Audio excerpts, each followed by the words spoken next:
I served drinks to my ex at his wedding, then found proof he murdered my sister. I'm holding a champagne bottle standing 3 feet away from the man who murdered my sister. He doesn't recognize me. Why would he? Last time he saw me, I was wearing a Vera Wang gown at our engagement party. Now I'm wearing a polyester uniform that smells like other people's sweat. Dylan Harper, my ex-fiancé, the man I trusted with my business, my future, my heart. He's feeding wedding cake to Victoria Kane, my former best friend, my college roommate, the woman who disappeared from my life 5 years ago right after my sister Maya died. They're celebrating their honeymoon at Austin's biggest music festival, and I'm about to serve them the truth.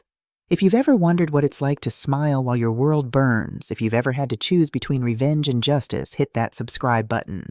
Because what happens in the next 24 hours will change everything I thought I knew about the night my sister died. Let me take you back to where it all started. 6 months earlier, Austin, Texas, the conference room smelled like expensive coffee and broken dreams. I sat across from Sarah Williams, watching her perfect manicure tap against the mahogany table. Outside the floor-to-ceiling windows, Austin's skyline shimmered in the October heat. Inside, my 12-year career was about to evaporate. "Sophia, I need to ask you something difficult." Sarah's voice had that careful neutrality people use when they're about to destroy you. I knew that tone.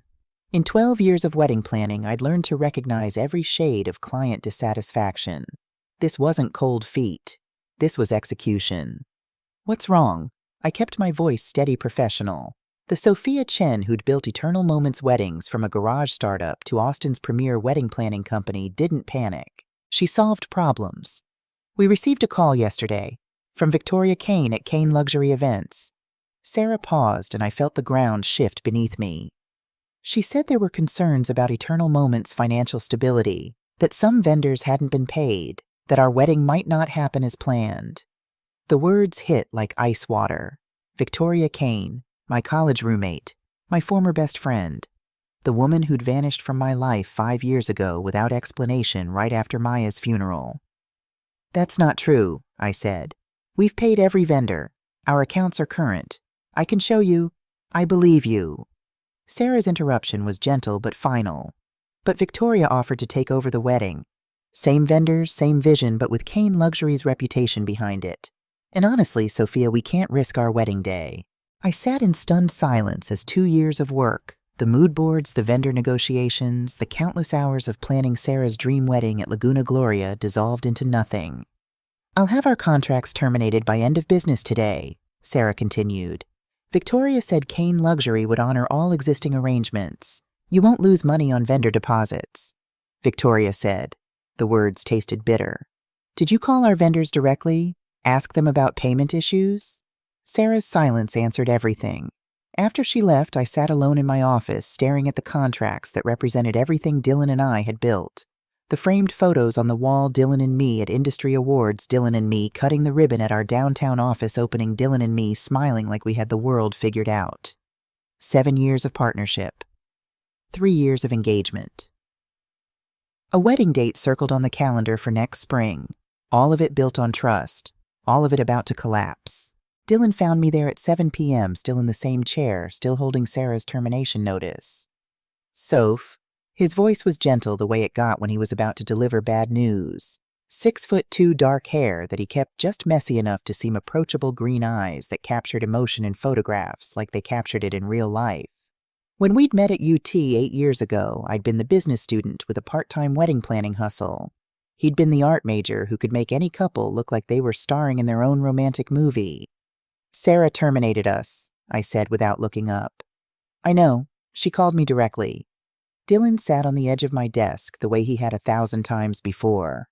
"Soph, there's something else. 3 more clients called today. Same story. Same concerns about financial stability. What concerns? We're profitable. We have 6 months of operating costs in the bank." "I know. But someone's been calling our vendors, spreading rumors, creating doubt." He paused, and in that pause I heard something I'd never heard from Dylan before. Fear. Someone with inside knowledge of our client list, our vendor relationships, our business model. The implication hung between us like a blade. "Corporate espionage," I said. "Someone trying to steal our clients." "Someone who knows us," Dylan said quietly. Really knows us?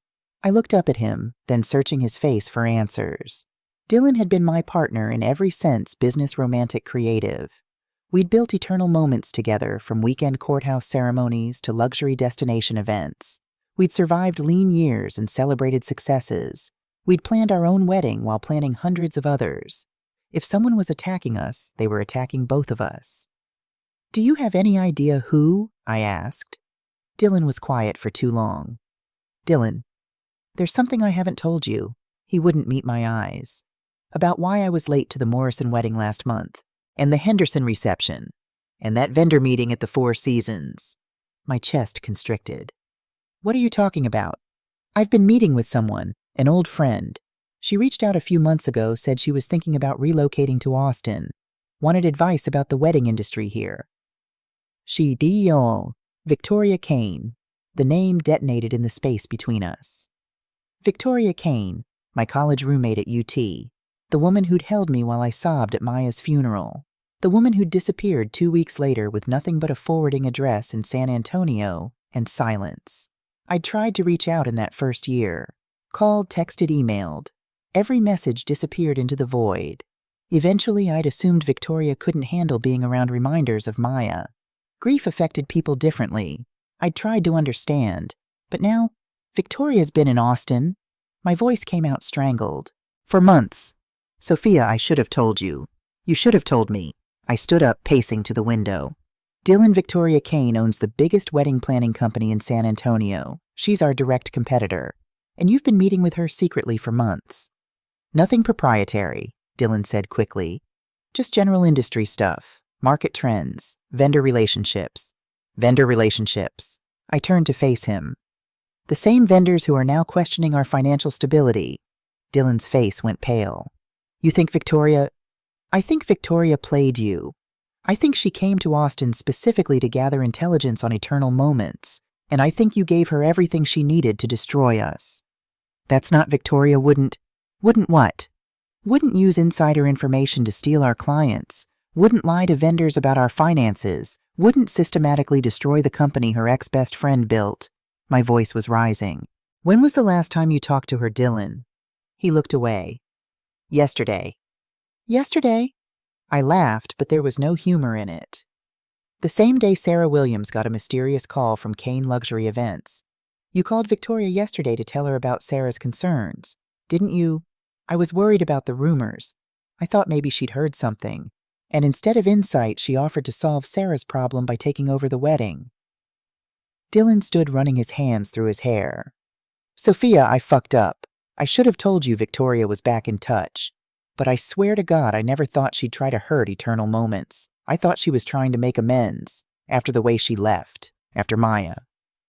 At the mention of my sister's name, something cold settled in my chest. Maya Chen had died 5 years ago in a car accident on Lake Austin Boulevard. Brake failure. She'd been driving to meet a potential client, a lakeside wedding, high budget, lots of potential for eternal moments. She'd been 28 years old. Brilliant and ambitious, so much better with people than I'd ever been. She'd been my junior planner, my sister, my best friend. And she'd died alone on a stretch of highway, her car careening into a concrete barrier when her brakes failed. Victoria had been at the funeral, had helped me coordinate flowers, manage the aftermath of sudden grief, had stood beside me while we lowered Maya's casket into the ground. And then she'd vanished. I'd thought it was about grief, about not being able to face reminders of what we'd lost. Now I wondered if her disappearance had been about something else entirely. Dylan, I need you to be completely honest with me. I kept my voice level controlled. What exactly did you discuss with Victoria?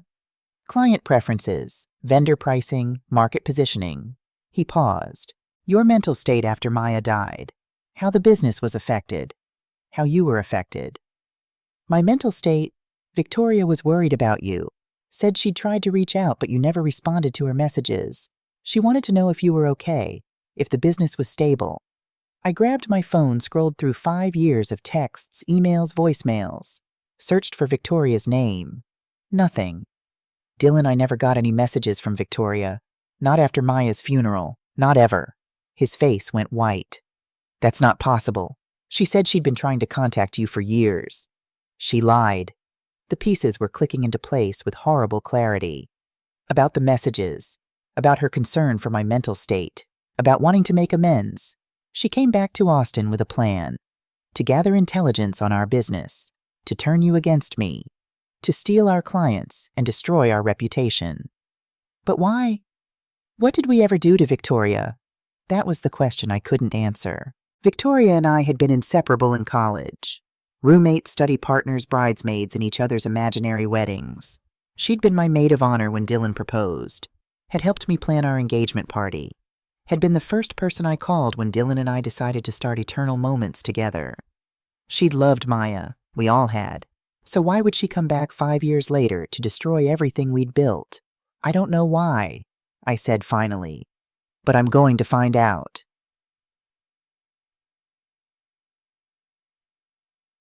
The next morning, I arrived at the office at 6 a.m. to find Dylan already there, sitting in the conference room with paperwork spread across the table. "Dissolution documents," he said without looking up. "I called my lawyer last night. If we're going to lose eternal moments anyway, we should do it cleanly. Protect what assets we can."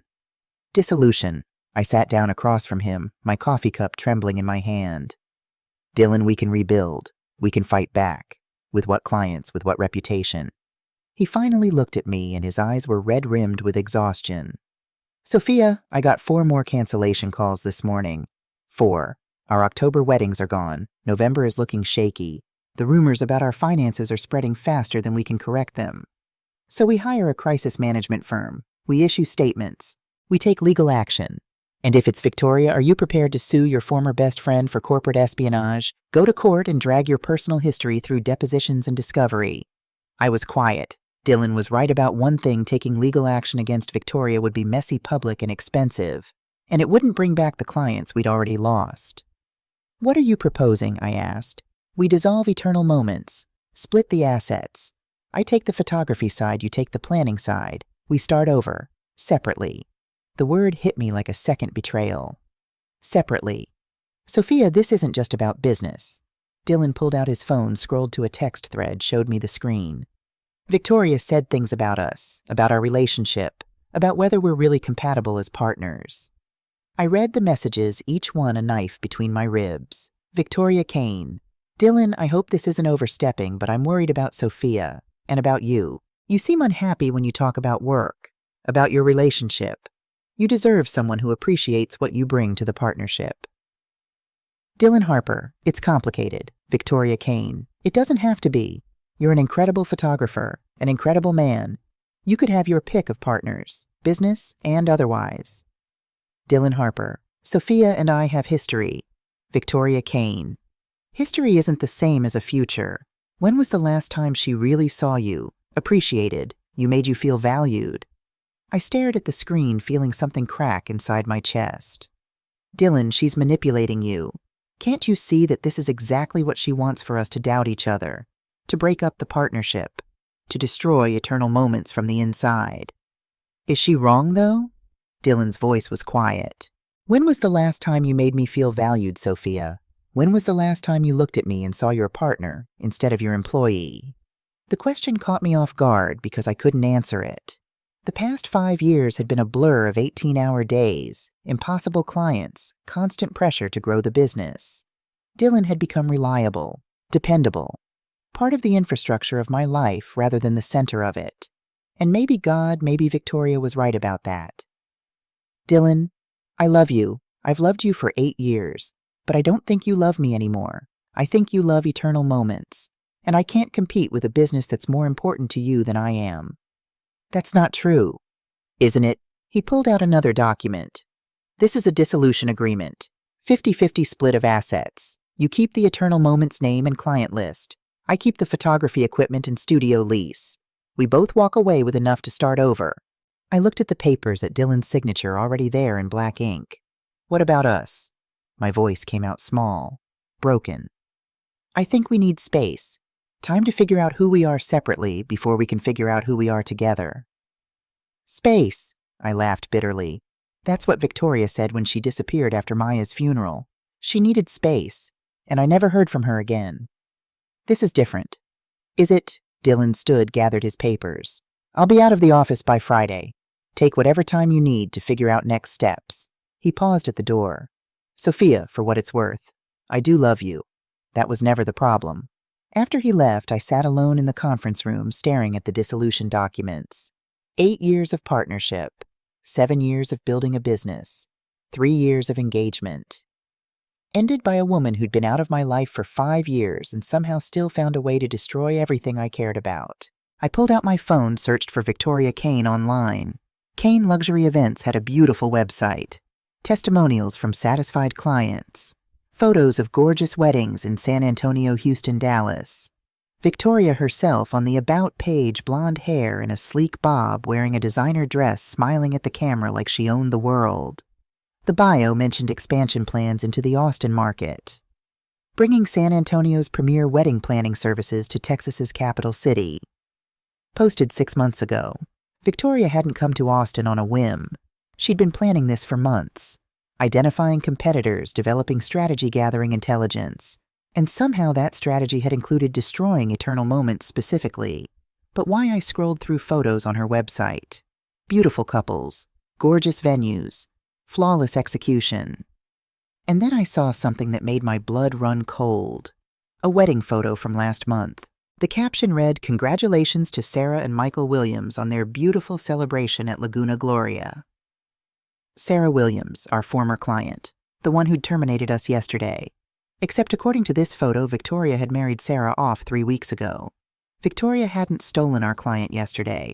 She'd stolen our client a month ago, had executed our entire wedding plan down to the specific vendors and design elements Dylan and I had chosen.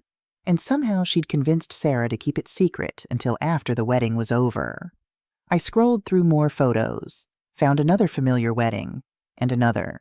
6 months of our clients, 6 months of our weddings, all executed by Kane Luxury Events, all photographed by, I squinted at the photo credits, DH Photography, Dylan Harper Photography. My hands started shaking. Dylan hadn't just been meeting with Victoria to discuss industry trends. He'd been working with her, photographing her weddings, our weddings. My phone buzzed. Text from Dylan. "Sophia, I'm sorry you had to find out this way, but I think it's better if we're honest about everything now instead of dragging it out." I stared at the message, understanding finally clicking into place. Dylan and Victoria hadn't just stolen my business. They'd been working together for months, planning together, building together. While I'd been planning our engagement, Dylan had been planning my destruction. I typed back with trembling fingers. How long since May? 4 months. 4 months of lies. 4 months of coming home to Dylan, kissing him goodnight, planning our wedding while he was already building a new life with someone else. "Did you ever love me? Or was that part of the plan too?" The response took 10 minutes, long enough that I'd convinced myself he wasn't going to answer. "I loved who you used to be. Before Maya died. Before you became someone who cared more about business than people." Victoria helped me remember what that felt like. Before Maya died, everything came back to Maya. I stood up, walked to the filing cabinet where I kept old business documents. At the very back, behind tax returns and vendor contracts, I found what I was looking for. Maya's file from 5 years ago. The police report I'd never been able to read completely. The mechanics report that had been too technical to understand. I spread the documents across the conference table, forcing myself to look at them with fresh eyes. Maya Chen, age 28, single vehicle accident on Lake Austin Boulevard. Cause catastrophic brake failure. Time, 3:47 p.m. on a Tuesday afternoon. She'd been driving to meet a potential client, a couple interested in a lakeside wedding. But there was something else in the file, something I'd forgotten in my grief. A witness statement. Someone had seen Maya's car in the parking garage of our office building that morning, had seen someone approach the vehicle around 11 a.m. The witness description was vague. Blonde woman approximately 30 years old appeared to be checking something near the front wheel. At the time, police had assumed it was Maya herself, maybe checking tire pressure. But Maya had been in our office at 11 a.m. that Tuesday. I remembered because we'd been reviewing vendor contracts together. Someone else had been near Maya's car that morning. Someone blonde. Someone who knew Maya's schedule. Someone who knew she'd be driving to Lake Austin that afternoon. I pulled out my phone with shaking hands, called Austin Police Department. "Detective Bureau, this is Detective Williams." "Detective, my name is Sophia Chen. I'd like to reopen my sister's case from 5 years ago. Maya Chen's single vehicle accident on Lake Austin Boulevard. I think I have new information.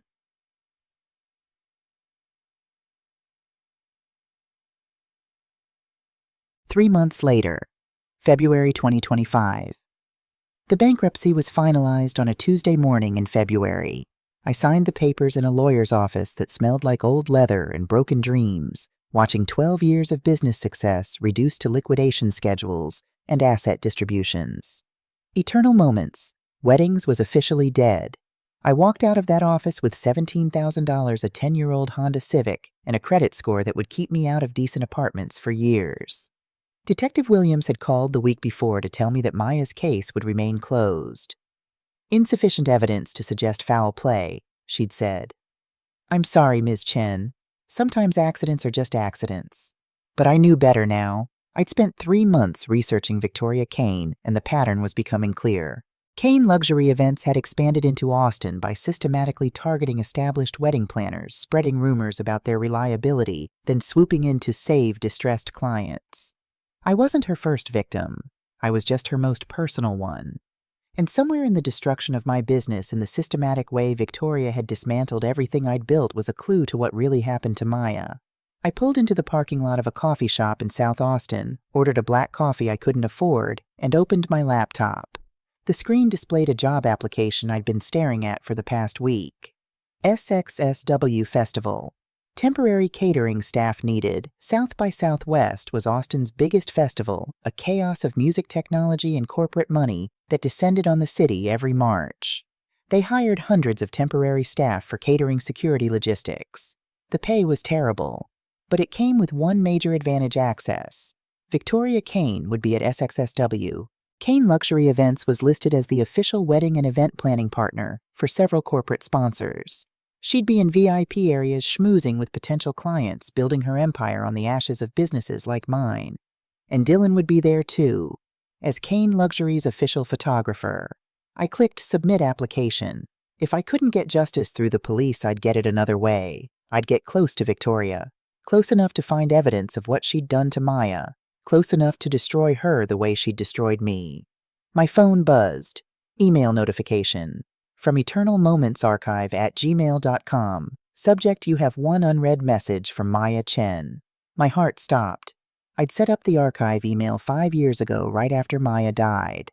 A place to back up all her work files, client communications, business documents. I'd accessed it once right after the funeral, then never opened it again. Too painful. Who would be sending emails from Maya's archive? With shaking hands, I clicked the notification. The email had no text, just an attachment. Maya voice message final.mp3. I stared at the screen, my coffee growing cold in my hands. Maya had left a voice message, a final message, and someone who had access to her archive wanted me to hear it now. I looked around the coffee shop, suddenly paranoid. Was someone watching me? Was this a trap? But I had to know. I plugged in my earbuds, downloaded the file, pressed play. Static. Breathing. Then Maya's voice, weak and strained. Sophia, if you're hearing this, something happened. I set this to autosend if I didn't log into my account for 72 hours. I'm scared, sis. I found something. Something bad. About the business. About Dylan and Victoria. They're not who you think they are. I tried to tell you, but you were so busy and I didn't want to worry you until I was sure, but... More static. The sound of a car engine. Maya was driving. I'm on my way to meet them now, to confront them, to give them a chance to explain. Because that's what you would do, right?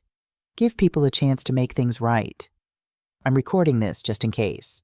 Just in case I'm wrong about what I think I found. Just in case. A sound. Metal grinding against metal. Oh God, my brakes. Sophia, my brakes aren't... The sound of impact. Then silence. Then the voice message ended. I sat frozen in the coffee shop, earbuds still in tears streaming down my face. Maya had known. She'd known something was wrong. She'd tried to warn me. And she'd died trying to give Dylan and Victoria a chance to explain. Someone had sabotaged my sister's brakes. Someone she was going to meet. Someone she thought she could trust. I pulled the earbuds out with shaking hands, grabbed my phone, called Detective Williams again. Detective, it's Sophia Chen. I need you to reopen Maya's case. I have new evidence. A voice message recorded right before she died. She was on her way to meet someone.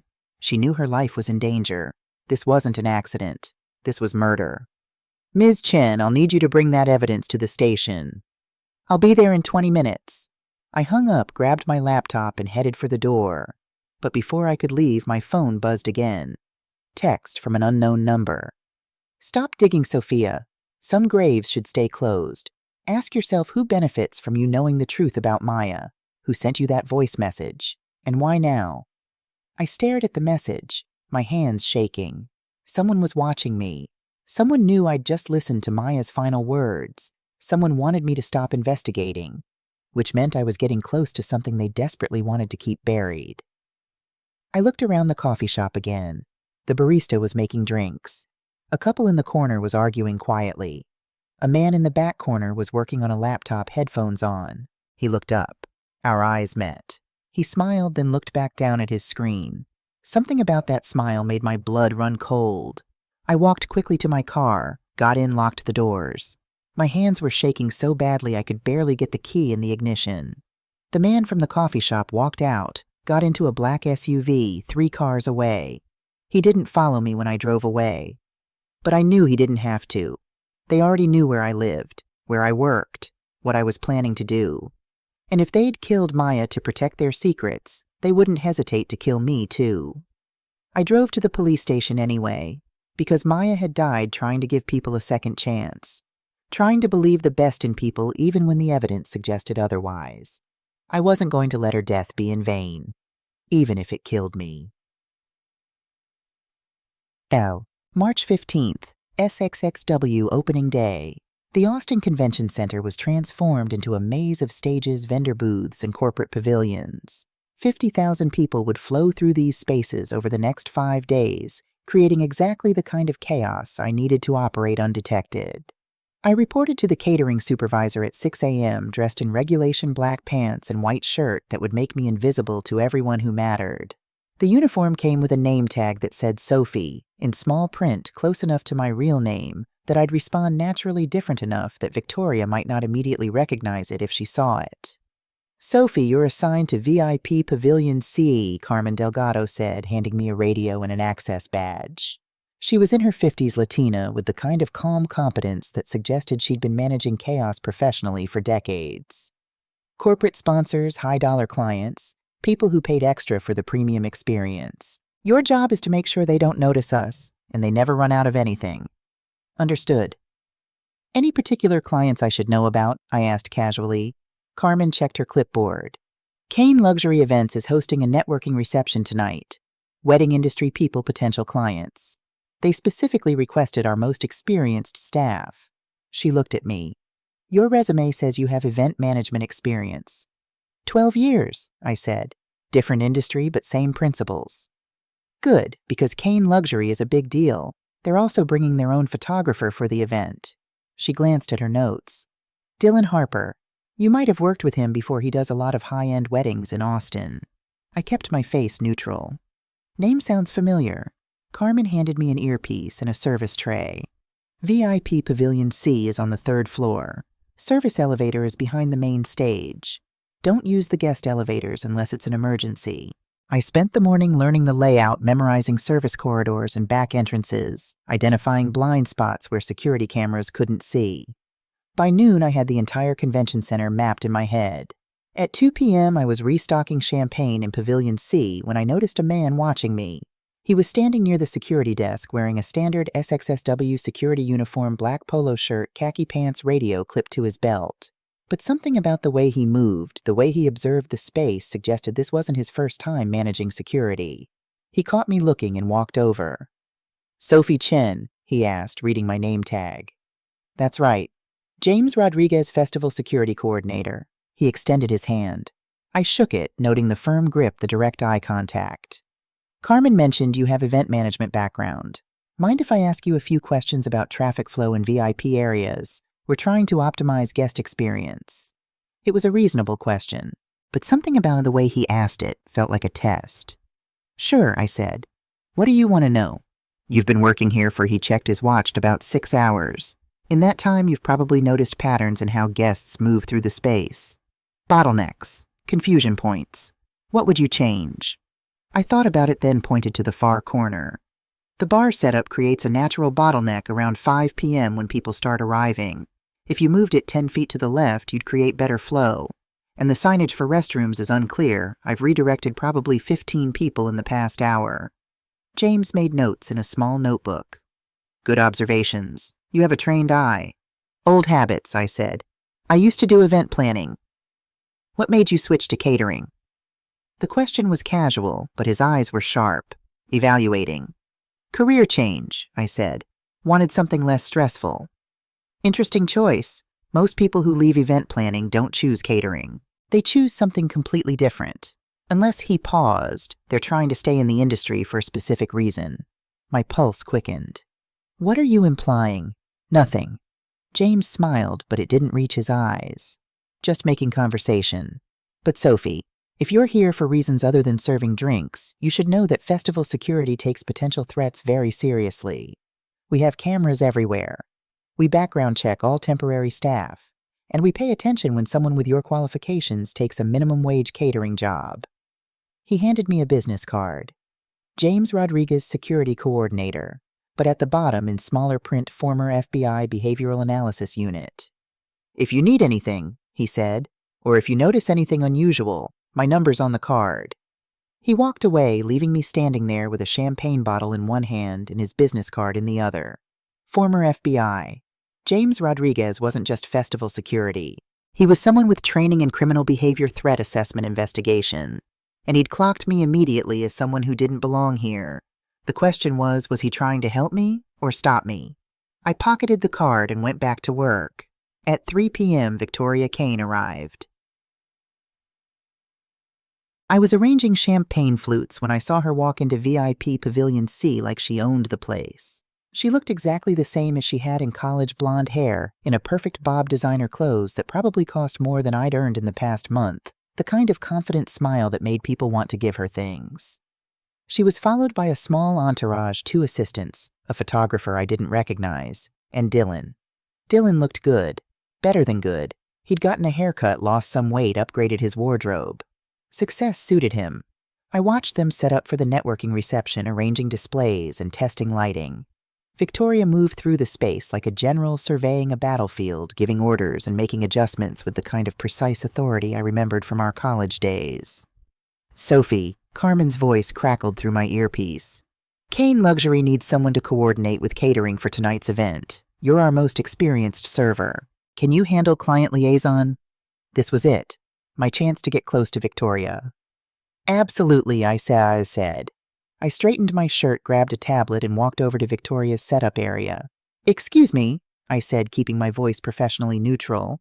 I'm Sophie from Catering Services. I understand you need to coordinate food and beverage for tonight's reception. Victoria looked up from a seating chart. Our eyes met. I held my breath, waiting for recognition. But Victoria's gaze passed over me without stopping. I was just another service worker, another invisible person in a black uniform. Yes, thank you, she said, her voice carrying the polite dismissal reserved for staff. We'll need champagne service starting at 6 p.m. Appetizers circulating every 15 minutes. And please make sure the glasses are spotless. We're hosting some very important clients tonight. Of course, any dietary restrictions I should know about. Nothing specific. Just make sure everything looks perfect. This event is crucial for Kane Luxury's expansion into the Austin market. I made notes on my tablet, playing the role of diligent catering staff. Will all your team be attending? I want to make sure we have accurate head count. My core team, yes, plus about 40 guests. Industry professionals, potential clients, local vendors we're hoping to work with. And your photographer. I glanced at Dylan, who was adjusting camera equipment nearby. Will he need any special accommodations? Dylan's not just our photographer. He's my business partner now. Victoria smiled, and something in that smile made my stomach turn. Make sure he has whatever he needs. Business partner, not just photographer. Victoria had promoted Dylan, given him equity in Kane Luxury, made him part of her empire. Everything I'd lost, Dylan had gained. I'll take care of everything, I said. Is there anything else you need? Actually, yes. Victoria's voice dropped slightly. We've had some security concerns lately. Someone's been asking questions about our business practices, making accusations. If you notice anyone who seems to be watching our event too closely or asking unusual questions, please let hotel security know immediately. My blood ran cold. She knew I'd been investigating her. Somehow Victoria knew I was getting close to the truth about Maya. What kind of accusations? I asked, keeping my voice casual. Nothing substantiated, just a disgruntled former competitor trying to cause problems. But we want to be cautious. Of course, I'll keep an eye out. Victoria smiled the same smile I remembered from college. Warm, genuine, completely fake. Thank you, Sophie. I appreciate your discretion. I walked away, my mind racing. Victoria was expecting me to investigate her. She was prepared for it, which meant I needed to be smarter, more careful, more strategic. I spent the rest of the afternoon observing from a distance, learning Victoria's routines and weaknesses. She was confident, but not careless. Professional, but not untouchable. And she had no idea that her former best friend was serving her drinks. But Dylan was a different story. Around 4 p.m., I was refilling water pitchers when I felt someone watching me. I looked up to find Dylan standing about 15 feet away, camera in hand, staring at me with an expression I couldn't read. He started walking toward me. My heart hammered in my chest. Did he recognize me? Was he going to blow my cover? "Excuse me," he said when he reached me. "Could you point me toward the nearest outlet? My battery's dying and I need to upload photos." He was looking directly at my face, waiting. "There's one behind the bar," I said, keeping my voice steady, "and another near the service entrance." "Thanks." He paused, still studying me. "Have we met before?" "You look really familiar." "I don't think so. I just have one of those faces." Dylan smiled, but there was something calculated in it. "Yeah, maybe." He walked away, but I could feel his eyes on me for the rest of the afternoon. He knew, or at least he suspected, which meant I was running out of time. 6:00 p.m. Kane, luxury networking reception. The reception was everything I'd expected from Victoria, flawlessly executed, subtly impressive, designed to make potential clients feel special while demonstrating Kane Luxury's attention to detail. I circulated through the crowd with champagne and appetizers, listening to conversations about market trends and vendor relationships. Victoria worked the room like a politician, charming potential clients and establishing connections with Austin's wedding industry elite. Dylan stayed mostly behind his camera, capturing candid moments and posed shots. But every time I passed near him, I felt his eyes tracking me. "Sophie," James Rodriguez's voice in my earpiece made me jump. "Can you meet me at the service entrance? I need to talk to you." I set down my tray and headed for the corridor. James was waiting near the elevators, his expression serious. "We need to talk," he said. "Somewhere private." "About what, yo? About why you're really here. About who you're watching. And about the fact that Dylan Harper has been taking photos of you for the past 2 hours. He pulled out his phone, showed me the screen. Security camera footage from multiple angles showing Dylan's camera pointed at me in every shot. Not at guests, not at the event, at me. "He knows who you are," James said, "which means Victoria knows, which means you're in danger." "I can handle myself." "Can you?" "Because I've been doing some research since this morning. Sophia Chen, former owner of Eternal Moments Weddings. Bankruptcy filed 3 months ago. Sister died in a suspicious car accident 5 years ago. Case ruled accidental, but never fully investigated. And now you're here serving drinks to the people who destroyed your business." I stared at him. "How did you—" "I told you. Former FBI. I ran your background check after our conversation this morning. Found some interesting things." He paused. "Including the fact that you filed a request to reopen your sister's case 3 months ago. A request that was denied due to insufficient evidence." "What's your point?" "My point is that whatever you're planning to do here tonight, confronting them, recording them, exposing them, you need to be very careful, because people who kill once often kill again when they feel threatened." "You think Victoria killed Maya?" "I think someone did, and I think you're about to put yourself in the crosshairs of finding out who." Before I could respond, my earpiece crackled with static. Then Victoria's voice came through. "Sophie, could you bring more champagne to the presentation area? We're about to start." James and I locked eyes. "Be careful," he said, "and keep your phone on. If anything happens, I'll be monitoring security feeds." I nodded and headed back to the pavilion, grabbing 2 bottles of champagne from the service station. When I returned, the lights had been dimmed. Victoria stood at the front of the room under a spotlight, about to begin her presentation. "Ladies and gentlemen, thank you for joining us tonight," she began, her voice warm and confident. "At Kane Luxury Events, we don't just plan weddings. We create experiences, memories, dreams come true. And tonight I want to share with you our vision for bringing world-class wedding planning services to Austin's discerning clientele." The crowd applauded. Potential clients smiled and nodded. Everyone in the room was buying what Victoria was selling. Everyone except me. I stood in the back, invisible in my black uniform, watching Victoria command the crowd. She was brilliant at this. She understood people knew how to make them want things, how to convince them that Kane Luxury was the answer to their problems. The same skills that had turned Dylan against me. The same skills that might have convinced Maya to meet her 5 years ago. "We're not just expanding into Austin," Victoria continued. "We're honoring a vision that was planted here years ago. A vision of collaboration, innovation, and excellence that I learned from someone very special. Someone who believed that wedding planning could be more than just business. It could be art. It could be legacy." She clicked a remote and a photo appeared on the screen behind her. Maya, my sister's face smiling at the camera, filled the 10-foot screen. My knees went weak. "This is Maya Chen," Victoria said, her voice taking on a reverent tone. "Some of you may remember her. She worked for Eternal Moments Weddings before her tragic death 5 years ago. Maya had incredible vision, incredible passion, and incredible ideas about how the wedding industry could evolve." I couldn't breathe, couldn't move, couldn't process what I was hearing. Victoria was using Maya's image, Maya's name, Maya's legacy to promote her business. "Maya believed in collaboration over competition," Victoria continued. "She believed in lifting each other up rather than tearing each other down. And tonight I want to announce that Kane Luxury Events is establishing the Maya Chen Memorial Scholarship for emerging wedding planners, because Maya's vision deserves to live on." The crowd applauded enthusiastically. I stood, frozen champagne bottles in my hands, watching Victoria exploit my sister's death for marketing purposes. And that's when I saw it. Behind Victoria on the screen, the photo of Maya transitioned to another image. A candid shot of Maya sitting at a desk reviewing documents. I recognized that desk. It was in our old office at Eternal Moments. But I didn't recognize the angle. The photo had been taken from the doorway, catching Maya in profile, unaware she was being photographed. The timestamp in the corner read, 3 days before Maya died, and the photo credit at the bottom read DH Photography.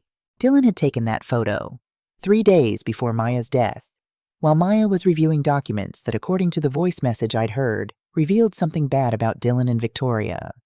My hands started shaking so badly that one of the champagne bottles slipped. It hit the floor with a crash that echoed through the suddenly silent pavilion. Everyone turned to look at me. Victoria's presentation stopped mid-sentence. Dylan's camera swung in my direction, and in that moment of absolute silence, my earpiece crackled to life. But it wasn't Carmen's voice.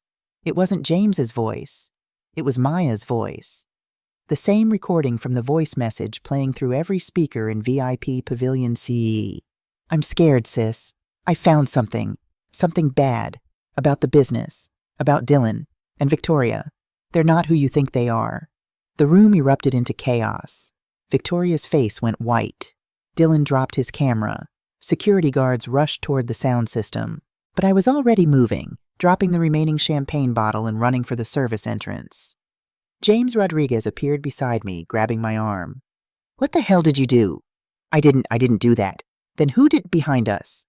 Maya's voice continued playing through the speakers. Oh God, my brakes, Sophia, my brakes aren't." The sound of impact filled the pavilion, then silence. I looked back to see Victoria standing frozen at the podium, staring at the speakers like they'd betrayed her. Dylan was pushing through the crowd, trying to reach the sound system controls. And scattered throughout the audience, I saw phones raised, recording everything. "We need to get you out of here," James said. "Now." He pulled me toward the service elevator, but before we could reach it, Dylan stepped into our path. "Sophie," he said. And the way he said my fake name made it clear he knew exactly who I was. Or should I say Sophia? We need to talk. Get out of my way, Dylan. I can't do that. Not until we straighten this out. Not until you understand what really happened to Maya. I know what happened to Maya. You killed her. Is that what you think? Dylan looked genuinely surprised. Sophia, I loved Maya. We all did. What happened to her was what an accident after she discovered you were stealing from our company, after she was on her way to confront you. Victoria appeared behind Dylan, flanked by 2 security guards. Not SXSU security, but private security, the kind that wealthy people hire when they need problems to disappear. Sophia, Victoria said calmly, as if we were having tea instead of standing in the wreckage of her presentation. I think it's time we had that conversation we should have had 5 years ago. About Maya. About what really happened. About what you think you know versus what actually occurred. James Rodriguez stepped between us, his hand moving to his hip where I suddenly realized he carried a weapon. Ms. Chen isn't going anywhere with you, he said, and neither is your security detail unless they want to explain to Austin PD why they're interfering with a federal investigation. Federal investigation? Victoria's composure cracked slightly. What federal investigation? The one I've been conducting for the past 6 months into financial irregularities in the wedding industry, wire fraud, money laundering, embezzlement. James pulled out his credentials, not festival security, but FBI. Special Agent James Rodriguez, and I think all 3 of you need to come with me to answer some questions about Maya Chen's death and the subsequent destruction of Eternal Moments weddings. The color drained from Dylan's face. Victoria's mask of calm finally shattered, and I realized that everything I thought I knew about Maya's death was about to change. Because someone in this room had killed my sister, but I still didn't know who. 7:30 p.m., Austin Convention Center security office. They separated us immediately. Victoria went into one interview room with 2 FBI agents I'd never seen before. Dylan went into another, and I sat in a third room with James Rodriguez and a recording device trying to process what had just happened. That voice message, I said. I didn't play that. I swear to God I didn't. I know you didn't, James said. We did. I stared at him. What? 3 months ago, you filed a request to reopen your sister's case. That request came across my desk because I've been investigating Kane luxury events for wire fraud. When I saw the connection between Maya Chen, Victoria Kane, and Dylan Harper, I started digging deeper. You've been investigating them for how long? 6 months. Since a wedding planner in Houston filed a complaint about Kane Luxury stealing clients through fraudulent claims about competitors' financial stability. When I looked into the pattern, I found 5 other wedding planners in Texas who'd experienced the same thing. All of them bankrupted. All of them targeted by rumors about financial problems that turned out to be completely false. And you think Victoria killed Maya as part of this pattern? I think Maya discovered something that threatened Victoria's business model, something worth killing over. James pulled out a file folder, opened it on the table between us. 3 weeks before Maya died, she contacted the FBI. My heart stopped. What gay? She filed a report about suspected financial fraud at Eternal Moments weddings. Said she'd discovered discrepancies in the books, money missing from accounts, payments to vendors that didn't match invoices. She thought someone was embezzling, but she wasn't sure who. Why didn't anyone tell me? Because Maya requested confidentiality. She wanted to gather more evidence before making formal accusations. She didn't want to destroy someone's life if she was wrong. James tapped the file. But she wasn't wrong. The FBI opened a preliminary investigation, and what we found was complicated. Complicated how someone was definitely stealing from Eternal Moments, but it wasn't just one person. It was 2. The words hung in the air like a death sentence. Who? I whispered, though part of me already knew. Dylan Harper had been skimming approximately $3,000 per month for 18 months.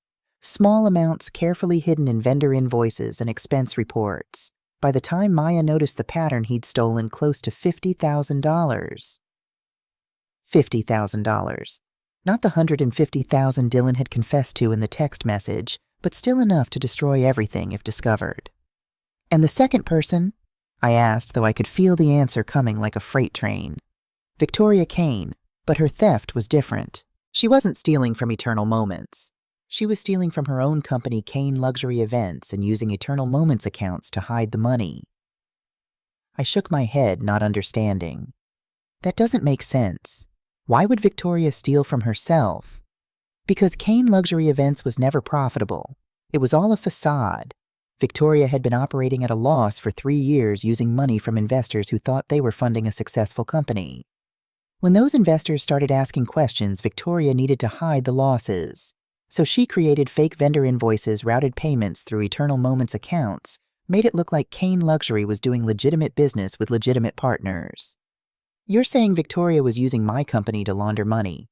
I'm saying Victoria was using your company as part of an elaborate fraud scheme, and Maya figured it out. James pulled another document from the file. Bank records, highlighted transactions, a paper trail that showed money moving from Kane Luxury to Eternal Moments to offshore accounts and back again. Maya didn't just discover Dylan's embezzlement, James continued. She discovered Victoria's fraud, and she made the mistake of confronting both of them before the FBI could complete its investigation. She went to meet them, I said, remembering the voice message. She gave them a chance to explain, to make things right. She gave them a chance to kill her. The words landed like a punch to the gut. But who actually did it? Who sabotaged her brakes? James was quiet for a long moment. That's what we're about to find out. Because Dylan and Victoria are both in interview rooms right now, and one of them is about to break. 8:15 p.m. I sat in the observation room watching through one-way glass as FBI agent Sarah Chen, no relation, interviewed Dylan. He looked smaller than I'd ever seen him. Scared. Trapped. Mr. Harper, Agent Chen said, her voice professionally neutral. Let's talk about the day Maya Chen died. March 17th, 5 years ago. Where were you that morning?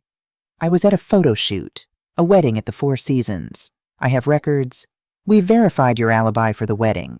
You were there from 2 p.m. to 7 p.m., but Maya died at 3:47 p.m., and her brakes were sabotaged sometime between 11 a.m. and 1 p.m. when she left the Eternal Moments office for her meeting. Agent Chen leaned forward. So let me ask again, where were you between 11 a.m. and 1 p.m.? Dylan's hands were shaking. I was at the office with Sophia. We were reviewing client contracts. Sophia Chen was in client meetings from 10 a.m. to 2 p.m. that day. She has calendar records and witness testimony confirming that.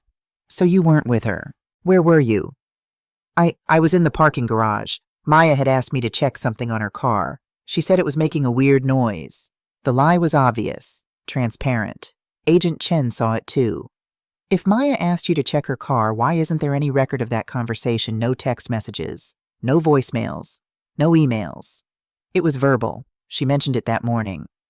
What exactly did you check? The brakes. She said they felt soft. So you, a photographer with no mechanical training, checked Maya Chen's brakes and found nothing wrong. And then hours later, those same brakes catastrophically failed while she was driving 70 miles per hour on Lake Austin Boulevard. Dylan's face was gray. I checked them and they seemed fine. Did you cut the brake lines, Mr. Harper? No. Did you loosen them? No, I just looked at them. Just looked at them while wearing gloves because that's what the witness saw. Someone in gloves checking something near Maya's front wheel. Dylan stood up suddenly. I want a lawyer. Sit down, Mr. Harper. You're not under arrest. Yet. But I need to understand something. If you didn't sabotage Maya's brakes, why were you in the parking garage? Why were you near her car? And why didn't you tell anyone about this for 5 years? Dylan sat back down, his head in his hands. I was there, he said finally. I was near Maya's car, but I didn't touch the brakes. I swear to God I didn't touch them. Then what were you doing? I was planting a listening device. The room went silent. A what? Agent Chen asked. A listening device. A bug. In Maya's car. Dylan looked up, his eyes red.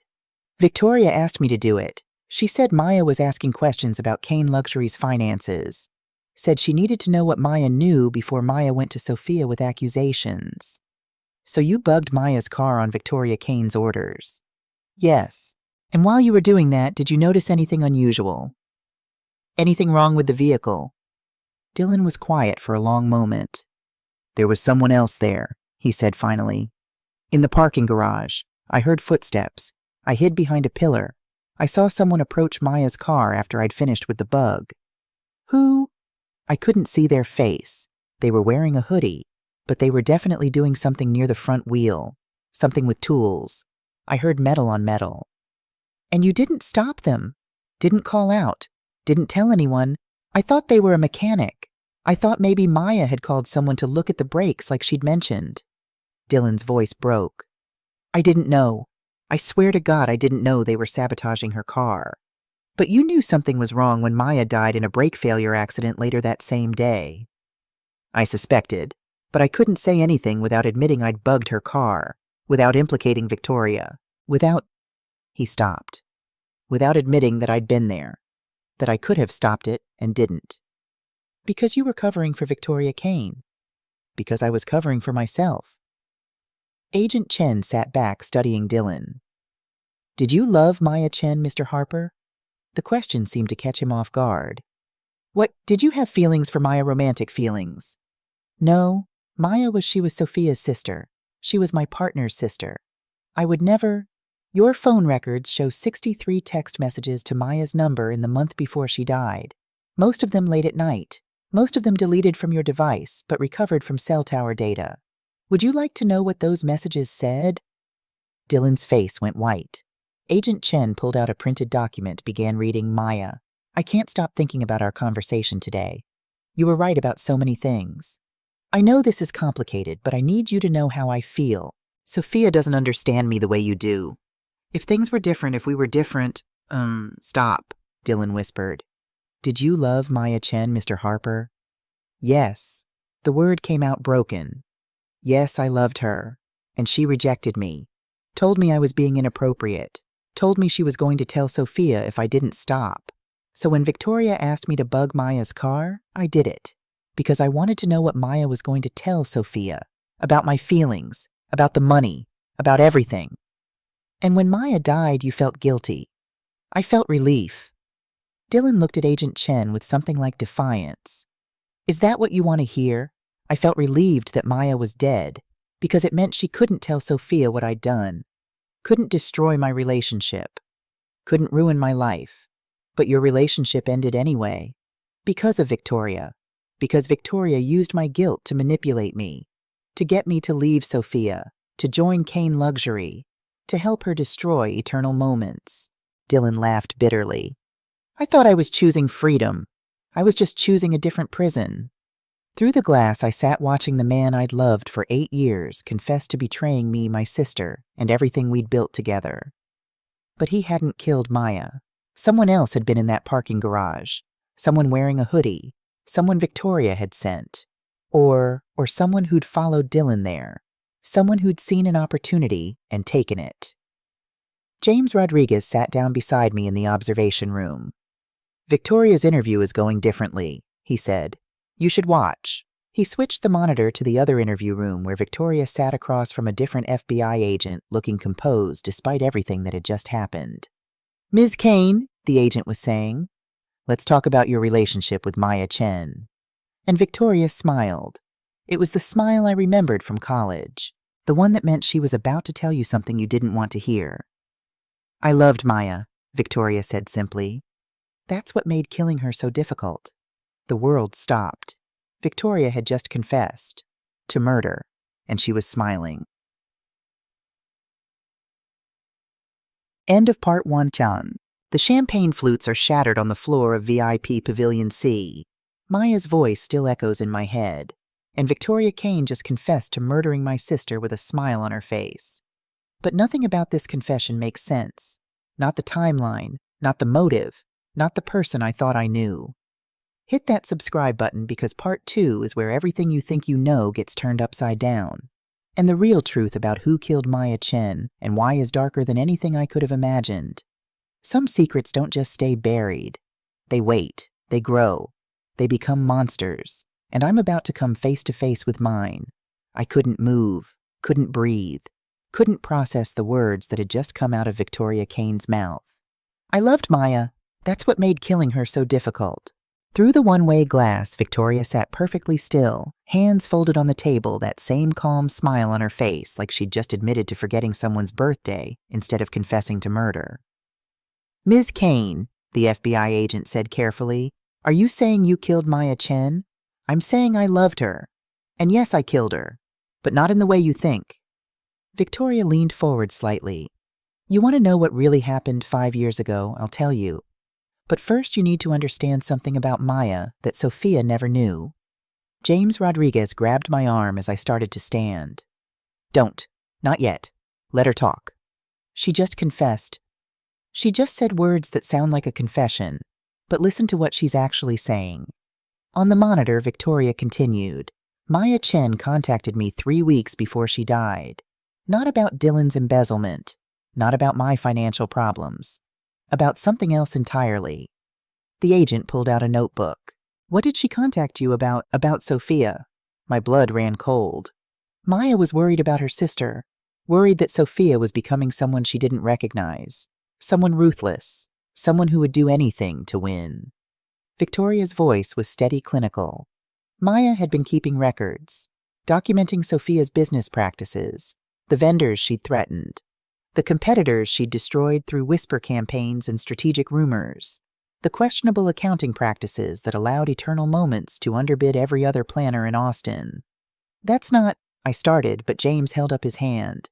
Maya showed me evidence, Victoria continued. Emails where Sophia instructed Dylan to spread rumors about a competitor's vendor relationships. Text messages where she discussed eliminating threats to their market share. Financial records showing how Eternal Moments operated at unsustainable prices by deferring vendor payments and using new client deposits to pay old debts. A pyramid scheme, the agent said. Not quite, but close. Sophia was operating Eternal Moments on the edge of legality using aggressive tactics that bordered on fraud, and Maya was terrified that when it all came crashing down, her sister would go to prison. Victoria pulled a folded piece of paper from her pocket. Somehow they'd let her keep personal items and slid it across the table. This is a photocopy. The original is in a safe deposit box in San Antonio. It's a letter Maya wrote to me 2 days before she died. She asked me to hold on to it, to only share it if something happened to her. The agent unfolded the paper, read it, and her expression changed. What does it say? I whispered to James. I don't know, but we're about to find out. The agent looked up at Victoria. This letter, Maya explicitly states that she's afraid of her sister, that Sophia threatened her when she tried to raise concerns about business practices, that Maya was planning to leave Eternal Moments and go to the authorities. No, I breathed. That's not true. Maya and I never. But even as I said it, memories were flooding back. Arguments I'd forgotten. Conversations I'd dismissed as sisterly disagreements. You're not the person I grew up with anymore, Sophia. You're becoming someone I don't recognize. Business is business, Maya. If you can't handle the reality of competition, maybe you're not cut out for this industry. There's competition, and then there's cruelty. You're crossing lines I can't follow you across. I dismissed those conversations. Told myself Maya was naive, idealistic, too soft for the wedding industry's brutal realities. But what if Maya had been right? What if I had become someone else, someone my sister was afraid of? The day Maya died, Victoria continued, she called me in a panic, said she'd found something in Sophia's office, something that proved Sophia had been systematically destroying competitors using false financial reports and fabricated complaints to the Better Business Bureau. Maya was going to take that evidence to the FBI, but she wanted to give Sophia one last chance to come clean voluntarily. So Maya arranged to meet Sophia that afternoon, the agent said. No, Maya was going to confront Sophia that evening, but that afternoon she was meeting me. She wanted my help figuring out how to approach her sister without destroying their relationship completely. Victoria's voice wavered for the first time. I told Maya to meet me at a coffee shop near Lake Austin. Neutral territory. Somewhere we could talk privately. I was already in Austin staying at a friend's house while I figured out how to handle my own financial crisis at Kane Luxury. But Maya never made it to that coffee shop. No, because someone sabotaged her brakes. Victoria looked directly at the camera as if she knew I was watching. And I spent 5 years believing Sophia did it, that she killed her own sister to protect her secrets. The room spun around me. That's why you destroyed Eternal Moments, James said quietly beside me. You thought you were getting justice for Maya. But I didn't. My voice came out strangled. I didn't kill Maya. I would never. I know, James said. Because you weren't in Austin that day. You were in Houston for a client site visit. Hotel records confirm it. You have an alibi. Then who? On the monitor, the FBI agent was asking Victoria the same question. If Sophia Chen didn't kill Maya, and you didn't kill Maya, who did? I don't know, Victoria said. But I know who had motive, who had opportunity, who benefits from both Maya's death and from turning Sophia and me against each other for 5 years. Dylan Harper. Dylan Harper. Victoria's voice hardened. Dylan planted that listening device in Maya's car on my instructions. I admit that. I wanted to know what Maya knew about my financial problems, but I never asked him to hurt her. I never asked him to do anything except gather information. But Dylan was in love with Maya. Dylan was obsessed with Maya. There's a difference. And when Maya rejected him when she threatened to expose his embezzlement and his inappropriate behavior, Dylan had every reason to want her dead. Except Dylan also has an alibi. He was at a wedding venue from 2 p.m. onward. The brakes were sabotaged earlier, between 11 a.m. and 1 p.m., and Dylan was in the parking garage during that window. He admits it himself. He claims he saw someone else, someone in a hoodie. Victoria smiled again, and this time there was something cold in it. Dylan Harper is a liar and a manipulator. He spent 5 years playing Sophia and me against each other, making us believe we were enemies, using our guilt and grief and suspicion to control both of us. Do you really think he's telling the truth now? The agent sat back. So you're saying Dylan killed Maya, then convinced you that Sophia did it, then helped you destroy eternal moments as justice for a murder he committed. I'm saying Dylan Harper is much smarter and much more dangerous than anyone has given him credit for. And I'm saying I was a fool to trust him. If you believed Sophia killed Maya, why didn't you go to the police 5 years ago? Because I didn't have proof, just suspicion, just Maya's letter and my own guilt for not protecting her. Victoria's composure finally cracked slightly, and because part of me didn't want it to be true. Didn't want to believe that Sophia, my best friend, the woman She stopped. I didn't want to believe she was capable of killing her own sister. The woman you, what Ms. Kane. Victoria was quiet for a long moment. The woman I loved. The woman I've always loved. The woman I destroyed because I thought she'd killed the only other person I loved as much. The confession hung in the air. James looked at me. Did you know that Victoria was in love with me? I shook my head. I suspected in college. Little things. The way she looked at me sometimes. But we never talked about it. And now she spent 5 years destroying your life because she thought you killed Maya. Except I didn't kill Maya, and she didn't kill Maya, which means Dylan Harper is lying about the person in the hoodie, or he's lying about not recognizing them, or, James paused, or he's telling the truth and there's a fourth player we haven't identified yet. A knock on the observation room door interrupted us. Another FBI agent stepped in holding a tablet. Rodriguez, you need to see this. Tech team just recovered deleted files from Dylan Harper's phone. Photos he took the day Maya died. Photos he thought he'd permanently erased. James took the tablet, scrolled through images, and his face went pale. What? I asked. What is it? He turned the tablet toward me. The first photo showed Maya's car in the parking garage. Timestamp 11:43 a.m. The second photo showed someone crouched near the front wheel wearing a dark hoodie, their face hidden. The third photo showed the same person standing up, turning slightly toward the camera. And in that third photo, the hood had slipped back just enough to reveal a face. Not Dylan's face. Not Victoria's face. A face I recognized immediately because I'd seen it just hours ago. Carmen Delgado, the catering supervisor from SXSW. Except her real name wasn't Carmen Delgado. Her real name is Carmen Chen Martinez, James said quietly. Your mother's name before she married your father, before she became Susan Chen, before she disappeared from your life 20 years ago. The room tilted. My mother is dead, I whispered. She died in a car accident when I was 14. Your mother faked her death in a car accident when you were 14, James corrected. There's a whole file on it. Domestic violence situation. Your father was abusive. Your mother staged a single vehicle accident, assumed a new identity, and disappeared to protect you and Maya from him finding her through her. That's impossible. We had a funeral. You buried an empty casket. Your mother has been alive this whole time, living in Austin under the name Carmen Delgado, working in catering and hospitality and watching over you and Maya from a distance. My legs gave out. James caught me, helped me into a chair. Why? The word came out broken. Why would she fake her death? Why would she let us believe she was gone? Because your father was dangerous. Because he threatened to kill all of you if she tried to leave. Because faking her death was the only way to keep you safe. James pulled up another file on the tablet. Your father died of a heart attack 3 years after your mother's death. Susan Chen could have come back then, could have revealed herself, but by that point you and Maya had built lives without her. You'd grieved, moved on, created new identities as orphans who'd survived tragedy together. So she just watched us from a distance for 20 years. She watched you build eternal moments, watched Maya grow up, watched both her daughters become successful independent women who didn't need her anymore. James paused. Until Maya found something that threatened everything you'd built. Until Maya was going to expose Sophia's questionable business practices and destroy the empire Susan's daughter had created. The pieces were falling into place with horrible clarity. My mother killed Maya to protect me.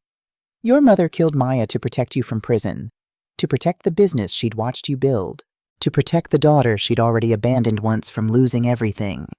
I couldn't breathe, couldn't process, couldn't reconcile the woman I'd served champagne with hours ago, the kind, competent catering supervisor, with the woman who'd murdered my sister. Where is she now? I asked. James's expression darkened. That's the problem. Carmen Delgado left the SXSW venue approximately 30 minutes ago, right after Maya's voice message played through the speakers. Security footage shows her leaving through the service entrance, getting into a car, and driving away. You have to find her. We have units looking. But Sophia, there's something else you need to know. James pulled up another file. The reason Carmen was working at SXSW, the reason she was specifically assigned to Victoria Kane's event, it wasn't coincidence. What do you mean? Carmen applied for that position 6 weeks ago, specifically requested assignment to any events involving Kane Luxury or Dylan Harper. She knew they'd be at SXSW. She knew you'd be here too. Why? Because she wanted to finish what she started 5 years ago. James showed me security footage from earlier that evening, before Maya's voice message played, before everything fell apart. The footage showed Carmen in the service corridor holding a small device. That's a Bluetooth speaker remote, James explained. She's the one who played Maya's voice message through the pavilion sound system. She wanted to force a confrontation, wanted to make Victoria and Dylan reveal themselves. Or she wanted to distract everyone, I said slowly, so she could do something else. James and I looked at each other, the same realization hitting us simultaneously. The champagne, I said. Victoria's champagne glasses. Carmen specifically told me to make sure Victoria's glasses were spotless, to handle them personally. She was making sure your fingerprints were on them. Because she poisoned them. We ran. 10.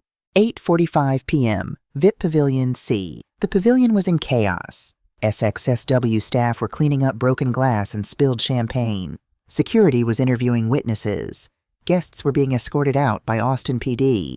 And in the center of it all, Victoria Kane was on her knees, gasping for air, while paramedics worked frantically around her. Anaphylactic shock, one paramedic said. Someone with a severe allergy to something. We've administered epinephrine, but she's not allergic to anything, I said, pushing through the crowd. Victoria doesn't have allergies. Then this is poison, the paramedic said grimly. Something that mimics anaphylaxis. We need to get her to a hospital now. They loaded Victoria onto a stretcher. As they wheeled her past me, her hand shot out, grabbing my wrist. Sophia, she gasped. Not Dylan. Never Dylan. She coughed, struggling for air. Your mother. It was always... The paramedics pulled her hand away, rushed her toward the emergency exit. I stood frozen, Victoria's words echoing in my head. It was always your mother. Victoria had known. Somehow she'd figured it out, and she'd tried to warn me before Carmen poisoned her to keep her quiet. We need to find Carmen, I said to James, before she disappears again. Already on it. We've got her license plate from the parking garage security. Units are searching. His radio crackled. Rodriguez here. Sir, we've located Carmen Delgado's vehicle, abandoned at Lady Bird Lake near the boat launch. No sign of the suspect. The boat launch. Where Victoria had taken me in the original timeline I'd imagined. where Maya's car had crashed nearby, where my mother was planning to finish this. "She's waiting for me," I said. "She wants to talk to me before whatever she's planning to do next. You're not going alone. If I bring police, she'll disappear again. James, she's been hiding for 20 years. She knows how to vanish. This might be my only chance to get answers. To understand why she killed Maya. To stop her before she kills Victoria too." James studied my face, then made a decision. "You wear a wire, you keep your phone on, and if anything goes wrong, you say the word Maya, and I'll have units there in under 2 minutes. Deal." 10 minutes later, I was driving toward Lady Bird Lake with a recording device taped to my chest and a phone in my pocket set to open line with FBI. The Austin skyline glittered in my rearview mirror, and ahead of me, dark water reflected the moon. My mother, the woman I'd mourned for 20 years, the woman I'd believed was dead, was waiting at the place where my sister died. And I was driving toward her with no idea what she was planning. But I knew one thing for certain. Carmen Delgado had spent 5 years watching Victoria Kane and Dylan Harper tear my life apart without intervention, without revelation, without saving me from the destruction she'd helped cause. She'd let me suffer because she thought I deserved it, because I'd become someone she didn't recognize, someone who'd prioritize business over morality, someone who'd made Maya afraid enough to keep documentation against her own sister. And now I had to face the woman who'd given birth to me, abandoned me, killed my sister, and was planning to kill again, all in the name of protecting me from myself.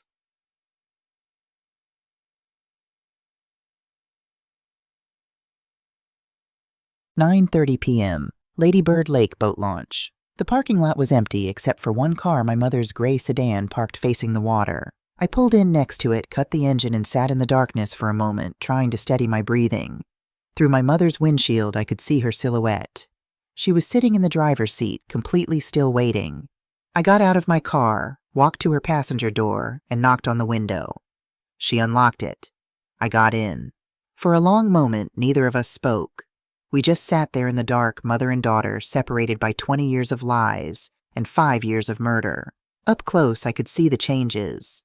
She was older now, grayer, with lines around her eyes that hadn't been there in my childhood memories. But her hands, those were the same hands that had braided my hair, bandaged my scraped knees, held me when I was scared.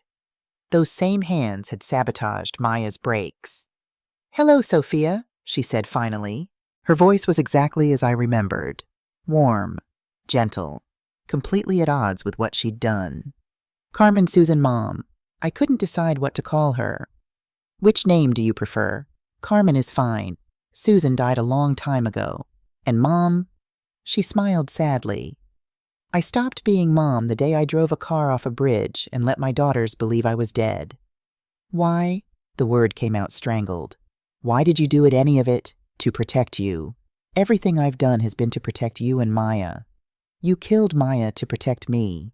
I killed Maya to save you from prison, from losing everything you'd built, from destroying yourself completely." Carmen turned to face me. "I'd been watching you, Sophia, for years, watching you become someone I didn't recognize, someone ruthless, someone who'd sacrifice anything, vendor relationships, competitor businesses, even your own integrity to win. So you decided Maya was the sacrifice that would save me. I decided Maya was about to destroy you. She had evidence, Sophia, real evidence of fraud, of business practices that would have sent you to federal prison. She was going to the FBI. She was going to testify against her own sister. Because I deserved it," I said quietly. "Because I was doing things that were wrong. You were surviving, in a brutal industry, in a competitive market. You were doing what you had to do to succeed. I was becoming Dad." The words hung between us like a curse. Carmen flinched. "No, you were nothing like your father. Wasn't I threatening people who got in my way, manipulating situations to my advantage, prioritizing success over relationships? How is that different from what Dad did? Your father was violent, abusive, dangerous. And I was becoming dangerous in a different way. Maya saw it. That's why she kept that documentation. That's why she was afraid of me. I looked at my mother. And that's why you killed her. Not to protect me from prison, to protect me from becoming who Dad was, to stop the cycle before it was too late." Carmen was crying now, silent tears streaming down her face. "I thought if Maya was gone, you'd stop. You'd slow down. You'd remember what was really important. Instead, you threw yourself deeper into work, became more ruthless, lost Dylan, lost everything.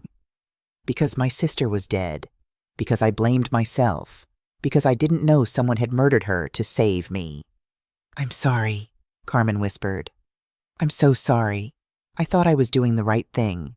I thought Maya's death would shock you back to reality. Instead, it destroyed you in a different way. And then you let Victoria and Dylan tear me apart for 5 years without saying anything.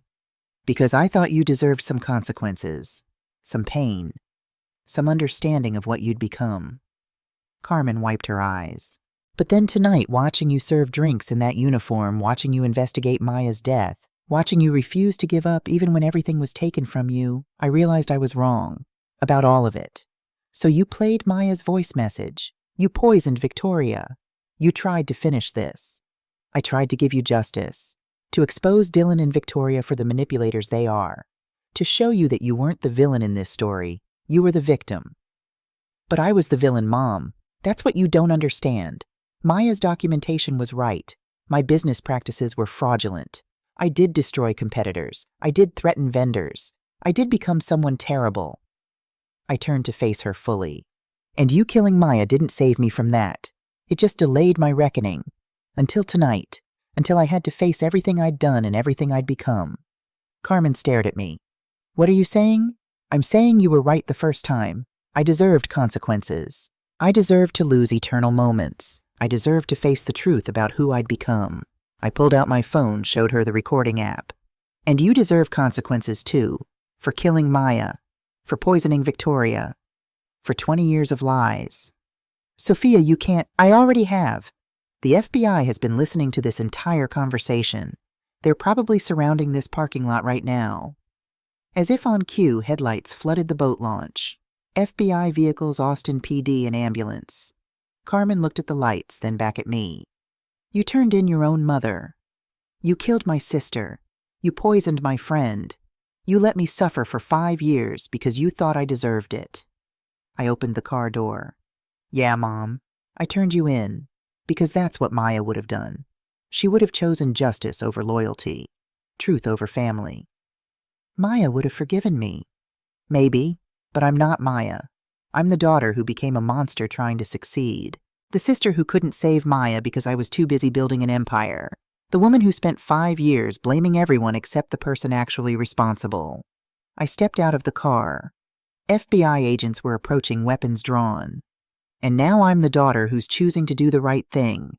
Finally. Too late to save Maya. Too late to save my business. But not too late to save myself. Carmen got out of the car, slowly, hands raised. She looked at me across the roof of the sedan, and for just a moment I saw my mother again. The woman who'd braided my hair, who'd protected me from my father, who'd loved me enough to die for me, who'd loved me enough to kill for me. I'm sorry, Sophia, she said as FBI agents approached. For all of it, I'm sorry I wasn't strong enough to save you the right way. I'm sorry too, I said, that I became someone who needed saving. They put handcuffs on Carmen Delgado, read her rights, and loaded her into a police car. James Rodriguez walked over to me holding a phone. Sophia, I just got word from the hospital. Victoria Kane is stable. The poison was ricin slow-acting, but we caught it in time. She's going to make it. And Dylan Harper is being charged with wiretapping, embezzlement, and conspiracy to commit fraud.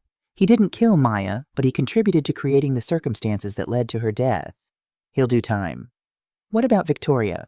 Victoria is being charged with fraud related to Kane Luxury's financial practices. But given her cooperation tonight, and the fact that she was also a victim of your mother's manipulation, she'll likely get a reduced sentence. Maybe probation, maybe community service. I nodded, processing it all. Dylan would go to prison. Victoria would face consequences but survive. My mother would spend the rest of her life behind bars. And me? What happens to me? I asked. I committed fraud too. Maya's documentation was real. I destroyed competitors, manipulated markets, operated eternal moments through questionable practices. James was quiet for a moment. The statute of limitations on most business fraud is 5 years. Anything you did more than 5 years ago can't be prosecuted. And the practices from the last 5 years, most of them are civil matters, not criminal. You'll face lawsuits from competitors, probably lose what little money you have left, but you won't go to prison. That doesn't seem fair. My mother's going to prison for killing Maya to protect me from consequences I should have faced. Life isn't fair, Sophia. But here's what I know: you can spend the rest of your life consumed by guilt over what you did and what your mother did to protect you. Or you can do what Maya wanted you to do. What's that? Become better. Change. Use what you've learned to help other people avoid the mistakes you made. James handed me a card. There's a woman in Houston who runs a nonprofit helping small business owners understand ethical business practices. She could use someone with your experience. Someone who's seen both sides of the line between aggressive competition and fraud. I took the card, stared at the name Elena Vasquez Ethics and Business Initiative. Maya would want this, I asked. Maya wanted you to remember who you were before success corrupted you. This is how you do that. 3 months later, Houston, Texas. I stood in a small office in downtown Houston, surrounded by entrepreneurs who'd made the same mistakes I had. Business owners who'd crossed ethical lines without realizing it. People who'd prioritized growth over integrity and were now facing consequences. My name is Sophia Chen, I said to the room of 15 people. 5 years ago, my sister died in a car accident. 3 years ago, I became so obsessed with business success that I committed fraud, destroyed competitors, and lost everything I cared about. And 3 months ago, I discovered that my mother killed my sister to protect me from facing the consequences of my own actions. The room was silent. I'm not here to tell you how to run your businesses. I'm here to tell you what happens when you don't. When you cut corners. When you prioritize winning over doing the right thing. When you become someone your family doesn't recognize anymore. I clicked to the next slide, a photo of Maya smiling at the camera, vibrant and alive. This is my sister Maya. She believed in second chances. She believed people could change. She believed that even when you've made terrible mistakes, you can choose to become better. My voice caught. She died trying to give me that chance, and I'm going to spend the rest of my life proving she was right to believe in me. After the presentation, Elena Vasquez, my new boss, the woman who'd taken a chance on hiring someone with my history, pulled me aside. That was good, Sophia. Raw, honest, exactly what these people needed to hear. It still feels like exploitation, using Maya's death to teach business ethics. It would be exploitation if you'd learned nothing from it. But you have. You're different now. Elena paused. Have you been to see your mother? I shook my head. Not yet. I'm not ready. You might never be ready, but she's still your mother. And according to the letters she's been sending you, Elena gestured to the unopened envelopes on my desk. She has things she wants to tell you. I looked at the letters. 15 of them now. One arriving every week since Carmen's arrest. I hadn't opened any of them. She killed Maya. She did, and she'll spend the rest of her life paying for that. But Sophia, Maya's last wish, according to that letter Victoria showed the FBI, was for you to forgive yourself. To stop letting guilt consume you. To remember that people are more than the worst thing they've ever done. Even murderers, even fraudsters, even mothers who made the worst possible choice trying to save their daughters. I picked up one of the letters, felt its weight in my hand. Maya would want you to read them, Elena said gently. Not because your mother deserves forgiveness, but because you deserve closure. After Elena left, I sat alone in my office, staring at the envelope. Finally, I opened it. Dear Sophia, I don't expect you to forgive me. I don't expect you to understand. I just need you to know the truth about the day Maya died. I was in the parking garage that morning. I saw Dylan plant the listening device. I saw him leave. And I saw Maya come down to her car an hour later. She was crying, Sophia. On the phone with someone crying about how she didn't want to do this, didn't want to turn you in, didn't want to destroy her sister's life. But she was going to do it anyway, because she thought it was the right thing. And I couldn't let that happen. Couldn't let my daughter go to prison. Couldn't let everything you'd built be destroyed. So I loosened the brake lines. Just enough that they'd fail eventually. I told myself it would look like an accident, that no one would know, that you'd be safe. I didn't know Maya would die so quickly, so violently, so alone.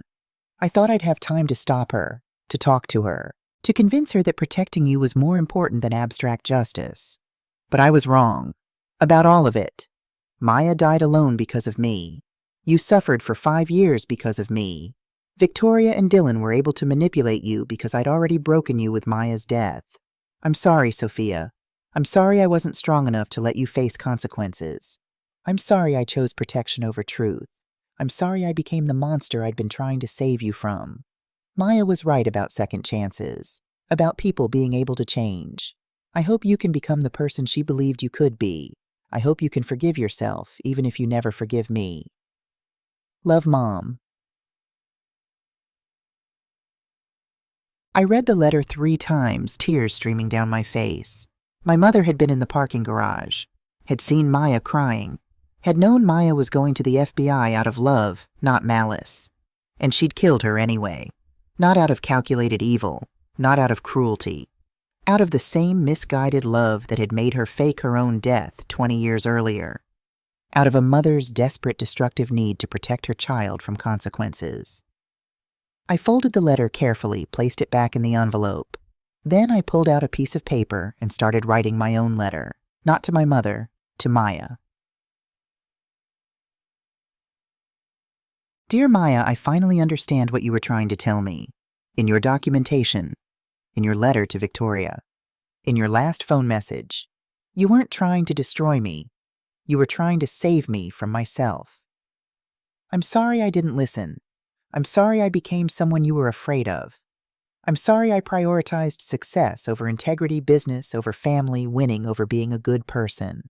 I'm sorry Mom killed you trying to protect me from consequences I should have faced.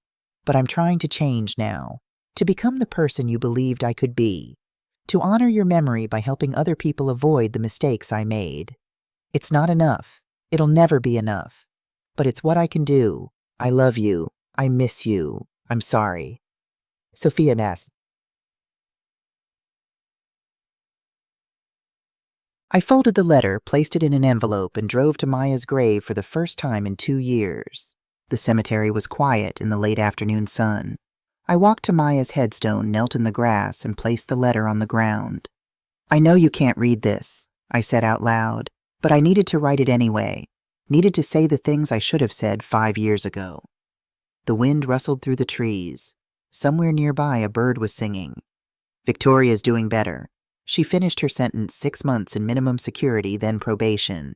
She's helping me run the ethics initiative now, teaching people about the dangers of fraud and manipulation, using her experience to help others. I traced Maya's name on the headstone with my finger. Dylan's in prison, 5 years for embezzlement, wiretapping, and conspiracy. He's appealing, but it won't matter. He's going to serve time for what he did. Another gust of wind. The bird's song grew louder. And Mom, my voice broke.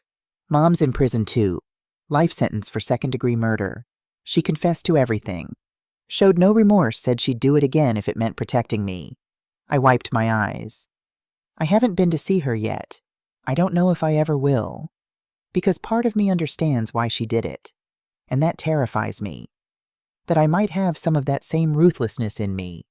That I might have become capable of the same terrible choices. Silence. Just me and Maya's grave in the late afternoon sun. But here's what I learned, Maya, from all of this. From losing everything. From hitting rock bottom. From discovering terrible truths about myself and about our family. I pulled out the unopened letters from my mother, all 15 of them. People are more than the worst thing they've ever done. You believed that. You tried to teach me that. And I'm finally starting to understand. I placed the letters on Maya's grave next to my own letter. So I'm going to read Mom's letters. Not because I forgive her. I don't know if I ever can. But because you would have read them. Because you believed in second chances. Because understanding why people do terrible things is the first step toward preventing them from happening again. I stood up slowly, my knees aching from kneeling on the cold ground. I'm going to keep working at the ethics initiative. I'm going to help people avoid the mistakes I made. And someday when I'm ready, I'm going to visit Mom. Not to forgive her, but to understand her. To close the circle of pain and guilt and violence that's defined our family for too long. The sun was setting now, painting the sky orange and purple, beautiful and terrible like everything else in life. I miss you, Maya, every day, every hour, but I'm trying to make your death mean something, trying to become the person you died believing I could be. I turned to leave, then stopped looking back at the grave one more time. Thank you, I whispered, for loving me enough to try to save me, for being brave enough to stand up to me, for being the moral compass I lost somewhere along the way. I walked back to my car, leaving the letters on Maya's grave like offerings to a saint. And for the first time in 5 years, I felt something other than guilt. I felt hope. 6 months later, Huntsville, Texas. The Texas Department of Criminal Justice visiting room smelled like disinfectant and despair. I sat at a small table, hands folded, waiting. Around me, other families were having their own painful reunions. Wives visiting husbands, mothers visiting sons, children visiting parents who'd made terrible mistakes. And then she walked in. Carmen Delgado prison jumpsuit replacing the catering uniform, hair grayer than it had been 6 months ago, eyes that had seen too much and revealed too little. My mother. She sat down across from me, and for a long moment we just looked at each other. You came, she said finally. I came. I didn't think you would. After everything. I read your letters, all of them. Carmen's eyes welled with tears. Sophia, let me talk first, please. I took a deep breath. I spent 6 months being angry. At you, at Maya, at Victoria and Dylan, at myself. I was angry that you killed Maya. Angry that Maya died trying to save me. Angry that I became someone who needed saving. You had every right. But anger doesn't bring Maya back. It doesn't undo the past. It doesn't change who I became or who you became or any of the terrible things that happened. I leaned forward. So I'm here to tell you something. Not forgiveness. I'm not there yet. Maybe I never will be. But I'm here to tell you that I understand. Carmen stared at me confused. Understand what? Why you did it. The impossible choice you thought you had to make.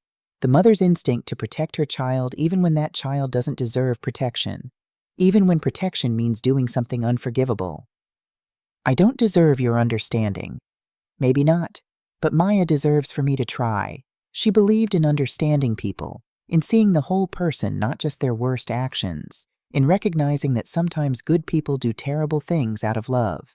I pulled out a folder, slid it across the table. What's this? Carmen asked.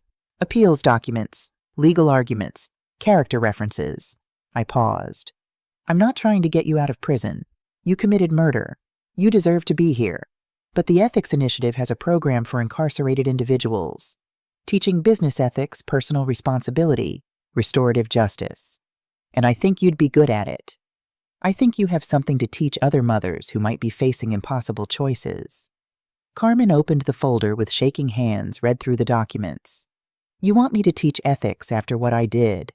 I want you to teach people what happens when you let love override morality, when you prioritize protection over justice, when you make choices that can never be unmade. I met her eyes. Who better to teach that lesson than someone who's lived it? Sophia, I don't know if I can. Maya's last letter, the one she wrote to Victoria, said something that stayed with me. She said people deserve second chances, but second chances only matter if we're willing to change. You can't undo what you did, but you can use it to help others. Carmen was crying now, silent tears streaming down her face. I spent 20 years hiding, she said. 20 years watching my daughters from a distance, never being able to hold them, guide them, protect them the right way. And when I finally tried to protect you, I did it in the worst possible way. I became the monster I'd been running from all those years. You're not a monster, Mom. You're a mother who made a catastrophic mistake out of love. That doesn't excuse what you did, but it does explain it. I reached across the table, placed my hand over hers. First physical contact in 20 years. I'm not here to forgive you, I said gently. I'm here to give you what Maya would have given you. A second chance to do something meaningful with the rest of your life. A chance to turn your worst mistake into something that might prevent someone else from making the same one. Carmen gripped my hand like a lifeline. I don't know if I deserve... None of us deserve second chances. That's what makes them grace, not justice. Maya understood that. She gave Dylan a chance to confess voluntarily. She wanted to give me a chance to stop before I destroyed myself completely. She believed in redemption even when it wasn't earned. And do you believe in redemption? I thought about it. About Dylan in prison, Victoria rebuilding her life, my mother sitting across from me in a jumpsuit. About myself standing in front of business owners every week, teaching them to avoid the mistakes I'd made. I'm learning to, I said. Maya's teaching me even now, even from beyond the grave. She's teaching me that people are more than their worst moments. That change is possible. That love, real love, not the destructive kind, means helping people become better, not protecting them from consequences. I'm sorry, Carmen whispered. For all of it. For leaving you and Maya 20 years ago. For killing Maya 5 years ago. For not being the mother you deserved. I know, and someday maybe I'll be able to say I forgive you. But for now I can offer you this: a purpose. A way to make your suffering mean something. A chance to prevent other mothers from making your mistake. Carmen nodded, wiping her eyes. I'll do it, whatever you need. Whatever helps. Good. Because the first class starts next month. And I'm going to be there teaching alongside you. Showing people what happens when business practices turn fraudulent. When competition becomes cruelty. When success matters more than integrity. You're going to tell them about eternal moments. I'm going to tell them everything. About Maya's documentation. About my fraudulent practices. About how my ruthlessness created the circumstances that led to her death. About how trying to protect me from consequences only made everything worse. I stood up. Visiting time was almost over. Mom, I can't promise I'll visit every week. I can't promise this gets easier. I can't promise we'll ever have a normal mother-daughter relationship. I understand. But I can promise this: I'm going to honor Maya's memory by becoming the person she believed I could be. By helping others avoid our mistakes. By choosing justice over loyalty. Truth over comfort. Growth over protection. Carmen stood too. Maya would be proud of you. Maya would be proud of both of us. For trying, for changing, for refusing to let her death be meaningless. The guard announced that visiting time was over. Carmen and I looked at each other across the table one last time. I love you, Sophia, she said. I always have. Even when I was gone. Even when I was watching from a distance. Even when I was making terrible choices trying to protect you. I know, I said. And maybe someday I'll be able to say it back. But for now I can say this: I'm trying to understand you. I'm trying to see you as more than the woman who killed my sister. I'm trying to give you the grace Maya would have given you. That's more than I deserve. Probably, but that's what makes it grace. I walked out of the prison into the Texas heat and got in my car. On the passenger seat was a notebook, Maya's journal, the one I'd found in our old office. The one with all her observations about my behavior, her concerns about my business practices, her fears about what I was becoming. I'd read it cover to cover now, multiple times, and I'd found something I hadn't seen before. On the very last page, written the night before she died, tomorrow I'm going to confront Sophia about the business practices I've documented. I'm scared. Scared she'll hate me. Scared she'll cut me out of her life. Scared I'm about to destroy our relationship forever. But I have to do this. Because I love her too much to watch her destroy herself. And if she hates me for it, if she never speaks to me again, at least I'll know I tried to save her from becoming someone she'd hate. That's what love is, I think. Not protecting people from consequences, but caring enough to let them face consequences. Caring enough to risk the relationship to save the person. I hope Sophia understands someday. I hope she can forgive me for loving her this way. I sat in the parking lot reading Maya's final words and understood finally what she'd been trying to teach me. Love isn't protection. Love is truth, even when truth is painful. Love is letting people face consequences, even when you want to shield them. Love is believing they can become better, even when they've shown you their worst. Maya had loved me that way. And my mother had loved me the opposite way: protection instead of truth, shielding instead of growth, saving me from consequences instead of letting me face them. One kind of love had tried to help me grow. The other kind had killed my sister. I started the car, pulled out my phone, and called Victoria. Hey, she answered. How did the prison visit go? Hard, painful, necessary. I paused. Victoria, I need to ask you something. That night at the lake, before everything fell apart, you told me you loved me. Did you mean it? Silence on the other end. I meant it, Victoria said finally. I've loved you since college, but Sophia, it doesn't mean we have to be together. I know. I'm not asking for a relationship. I'm asking if you understand what Maya was trying to teach both of us. About love, about truth, about letting people face consequences instead of protecting them from reality. I'm learning, Victoria said softly. The Ethics Initiative is teaching me. You're teaching me. Every day I'm learning the difference between destructive protection and constructive love. Good, because I need you to keep teaching me too. I need someone who'll call me out when I'm being ruthless, who'll remind me when I'm prioritizing success over integrity, who'll love me enough to let me fail. I can do that. Thank you. I put the car in drive. I'm heading back to Houston. There's a workshop tomorrow, business owners who've made ethical compromises. I'm going to tell them about Maya, about Mom, about everything.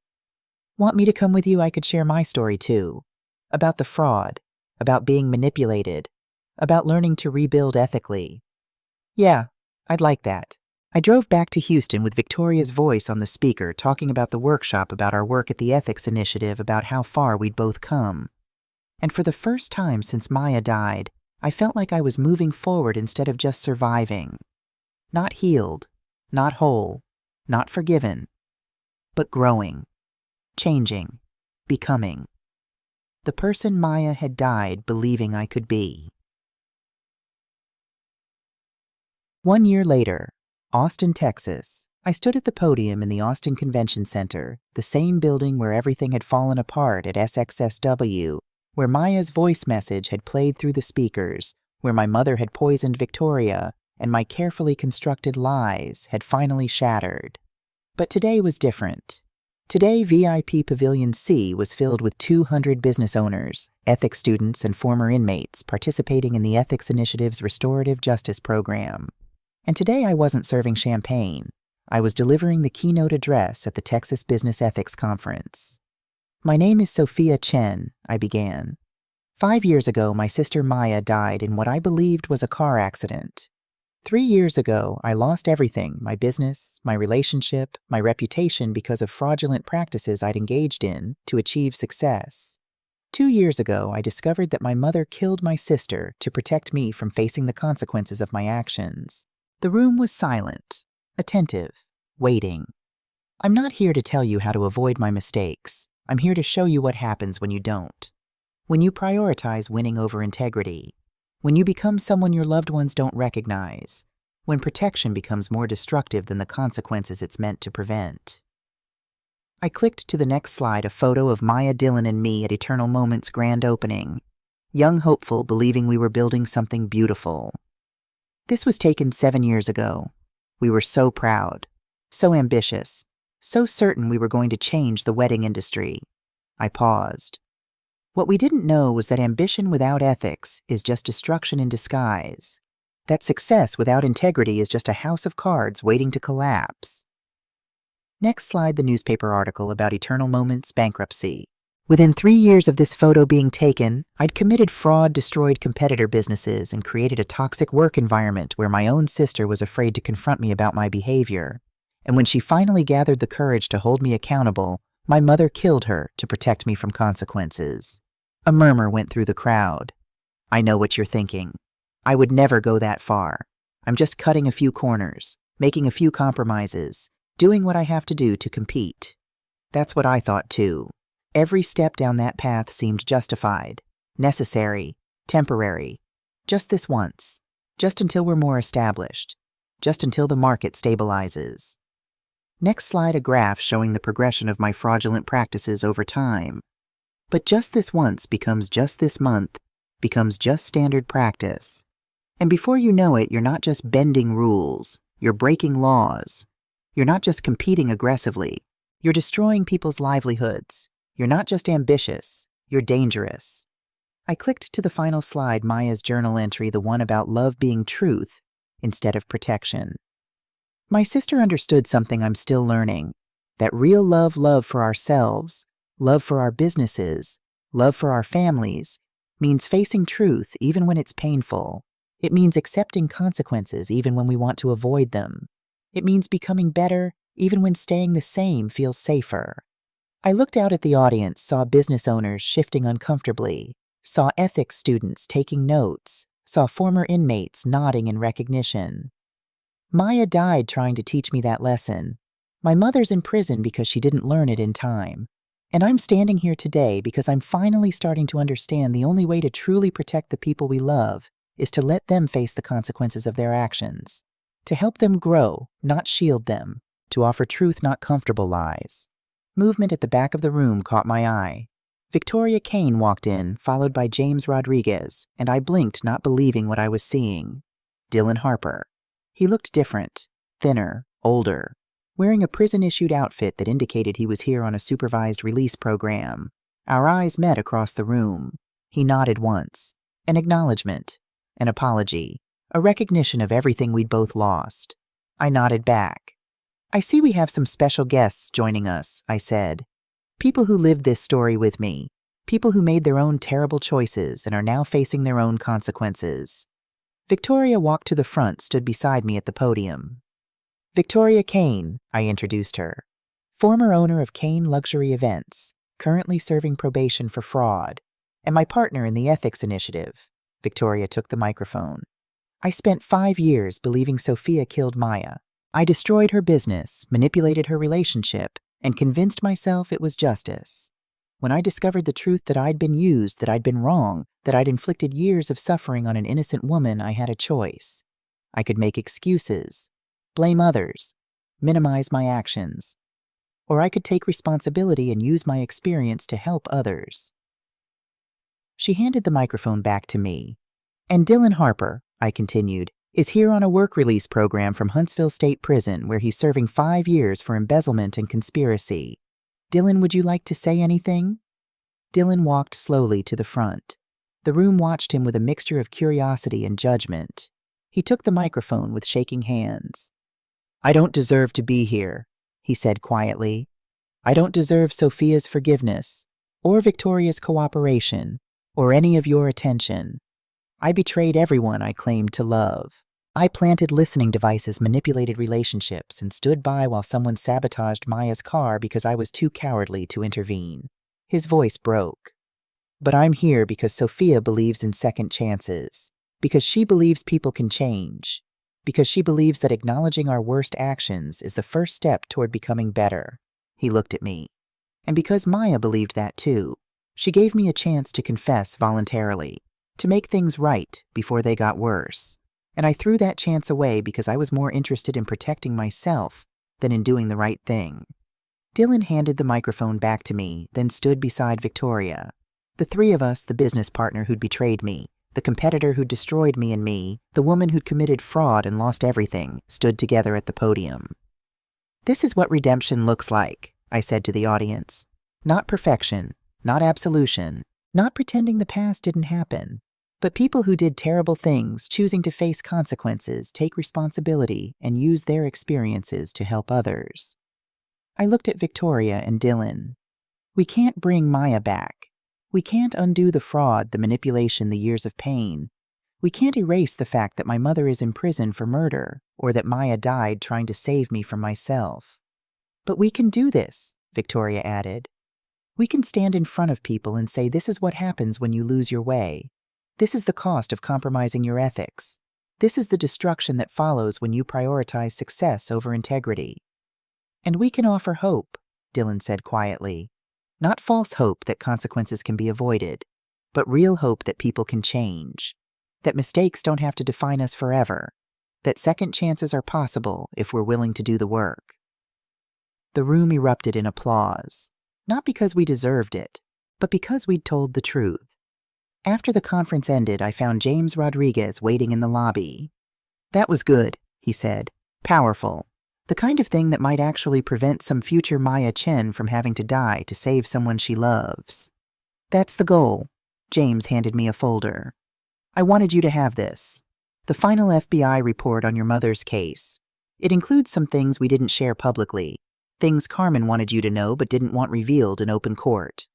I took the folder hesitantly. What kind of things? Read it when you're ready, but Sophia, your mother's not the monster you might think she is. She's a woman who made an impossible choice in an impossible moment. Doesn't excuse what she did, but it might help you understand. After James left, I sat in the empty conference hall and opened the folder. Inside was a psychiatric evaluation of my mother conducted after her arrest. I read through clinical language about trauma responses, protective instincts gone wrong, the psychology of mothers who kill to protect their children. And then I found a handwritten letter from my mother, apparently written to her psychiatrist but included in the report. People ask me if I regret killing Maya. The honest answer is, I regret that it was necessary. I regret that Sophia had become someone who needed that kind of protection. I regret that Maya felt she had to choose between her sister and justice. But do I regret protecting my daughter from prison? From losing everything? From facing consequences that would have destroyed her? No, I don't. Because that's what mothers do.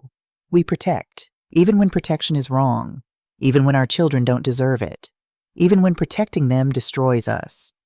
Would I do it again knowing what I know now? I want to say no. I want to believe I'd make a different choice. But if I'm honest, truly honest, I don't know. Because Sophia is my daughter. And some loves are so deep, so primal, so consuming that they override morality, ethics, reason. Maya understood that kind of love. That's why she died trying to save Sophia from herself. I understand it too. That's why I killed her trying to save Sophia from consequences. We both loved Sophia in our own destructive ways. The difference is Maya's love was trying to help Sophia grow. Mine was trying to keep her from falling. Maya was right. I was wrong. But we were both destroyed by the same fierce, terrible love. I closed the folder, tears streaming down my face. My mother and my sister had both loved me enough to die for me, one literally, one metaphorically. One had tried to save me by forcing me to face truth. One had tried to save me by protecting me from it. And both had paid the ultimate price for their particular kind of love. I pulled out my phone, scrolled to a number I'd been avoiding for months. The prison chaplain at Huntsville had given me a way to schedule phone calls with my mother. I'd never used it, until now. I dialed the number, went through the automated system, waited through the recorded warnings. And then I heard her voice. Sophia. Hi, Mom. Silence. Then, I didn't think you'd call. I didn't think I would either. But I read your letter, the one in the FBI report, and I realized something. What's that? You and Maya were both trying to save me. You both loved me so much that you were willing to sacrifice yourselves for me. The only difference was how you showed that love. Carmen was crying. I could hear it in her breathing. Maya was right, she whispered. I should have let you face consequences. Should have let you grow instead of trying to protect you. Should have loved you the way she did. Maybe, but Mom, I think I finally understand why you couldn't. Why protection felt like the only option. Why you made the choice you did. Understanding doesn't mean forgiving.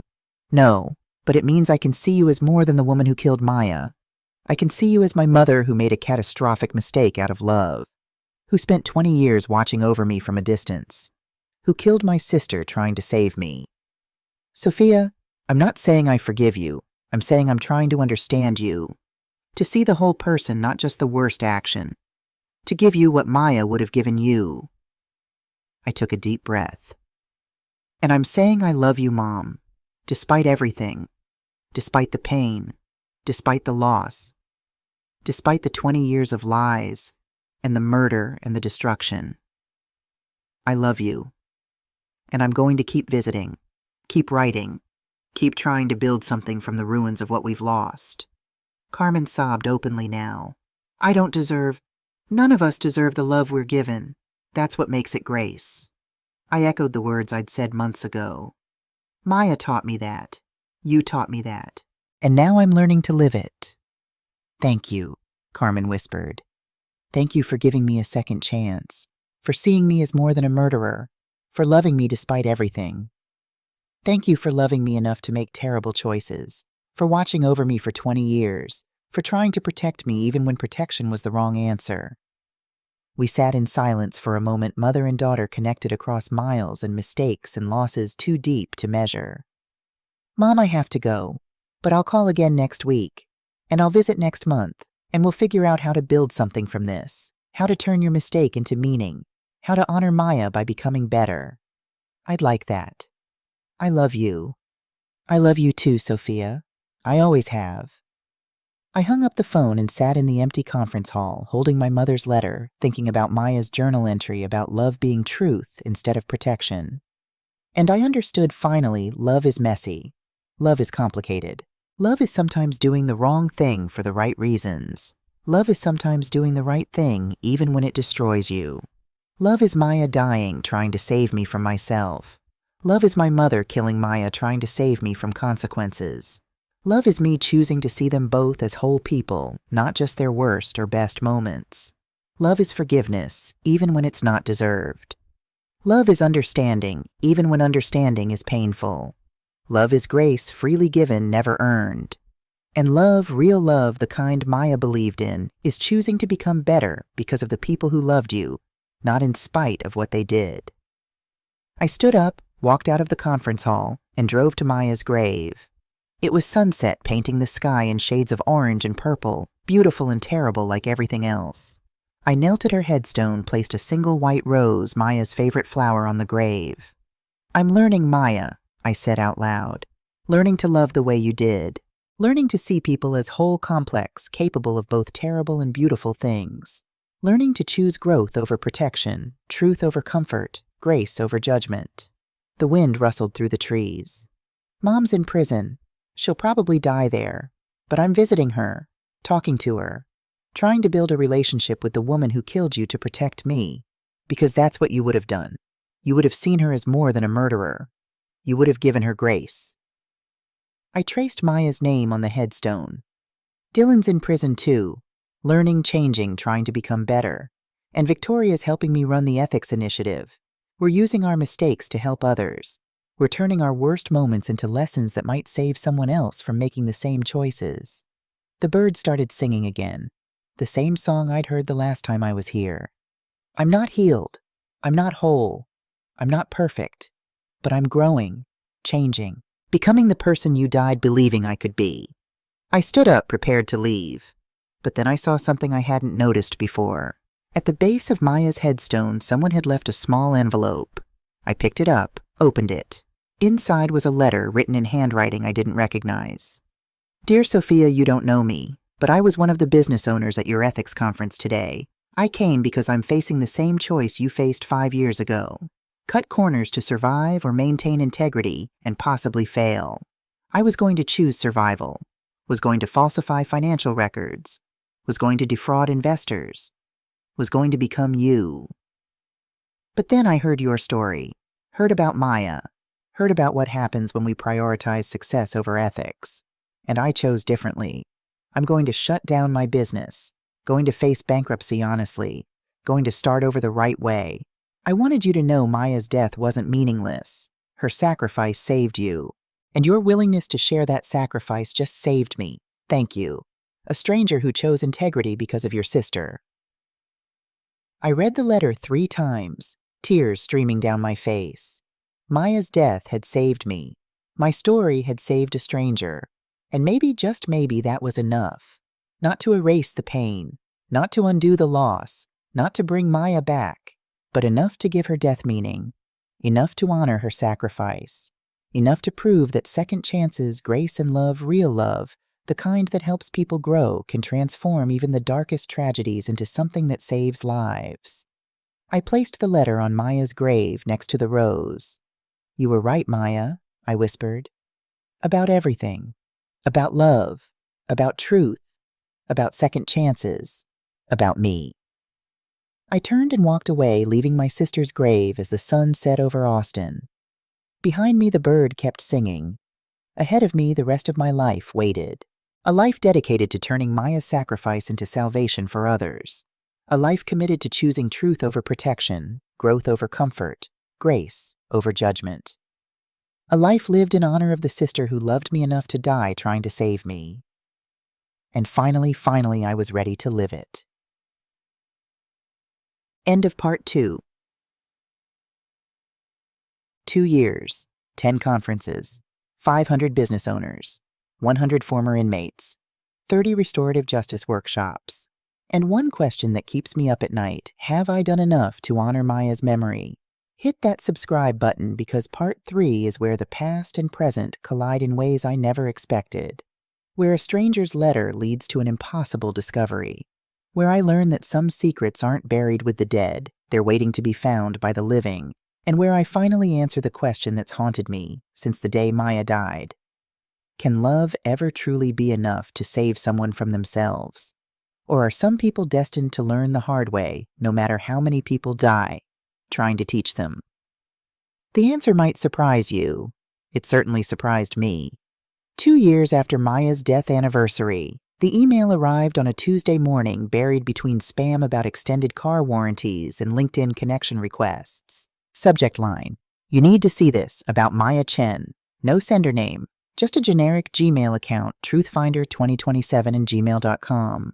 I should have deleted it. Should have recognized it as either spam or someone trying to exploit my story for their own purposes. The ethics initiative had made me semi-public. There were always people claiming to have new evidence or the real truth about Maya's death. But something about the email stopped me. Maybe it was the attachment fill-in name Maya Journal page missing.pdf, or maybe it was the single line of text in the body. There was a page torn out of Maya's journal, the most important page. I found it. You deserve to know what it says. I stared at the screen for a full minute before clicking the attachment. The PDF loaded slowly, revealing a photocopy of a journal page in Maya's handwriting. The paper was creased, worn, like it had been folded and unfolded many times. The date at the top read March 16th, one day before Maya died. My hand started shaking as I began to read on. March 16th. Tomorrow, I'm going to do something that will change everything. I've been putting it off for weeks, telling myself I need more evidence, more certainty, more courage. But I can't wait anymore. I found out the truth about Sophia's business practices, about the fraud, the manipulation, the destruction of competitors. I documented everything, prepared to go to the FBI. But then I found something else, something that changes everything I thought I knew. Sophia isn't the one orchestrating the fraud. She's the fall guy. Someone's been using eternal moments as a front for a much larger operation.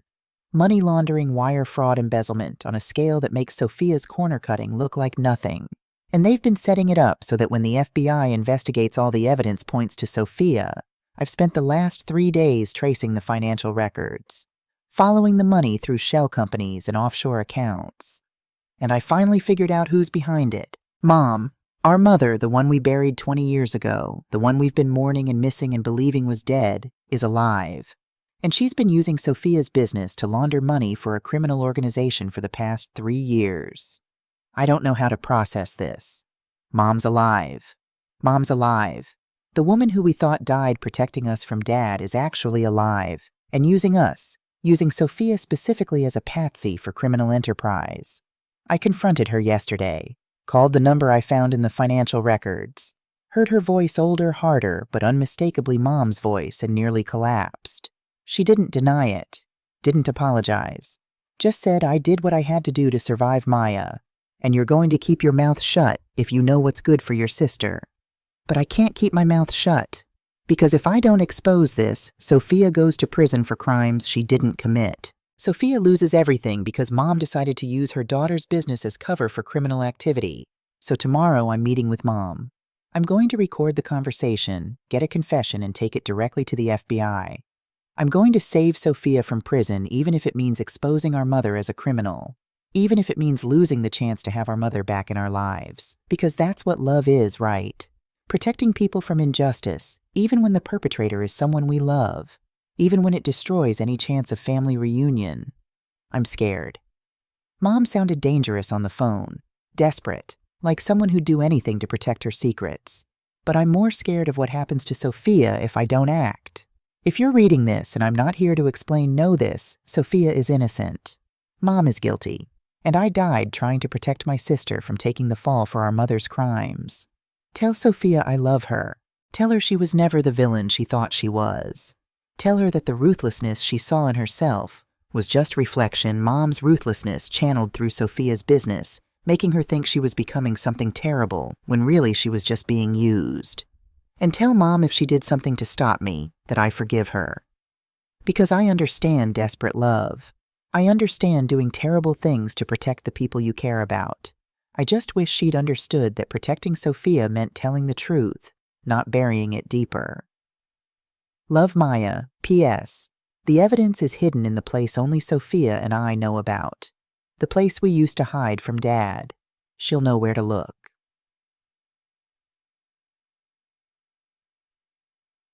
I read the entry 3 times, each time feeling like the ground was shifting beneath me.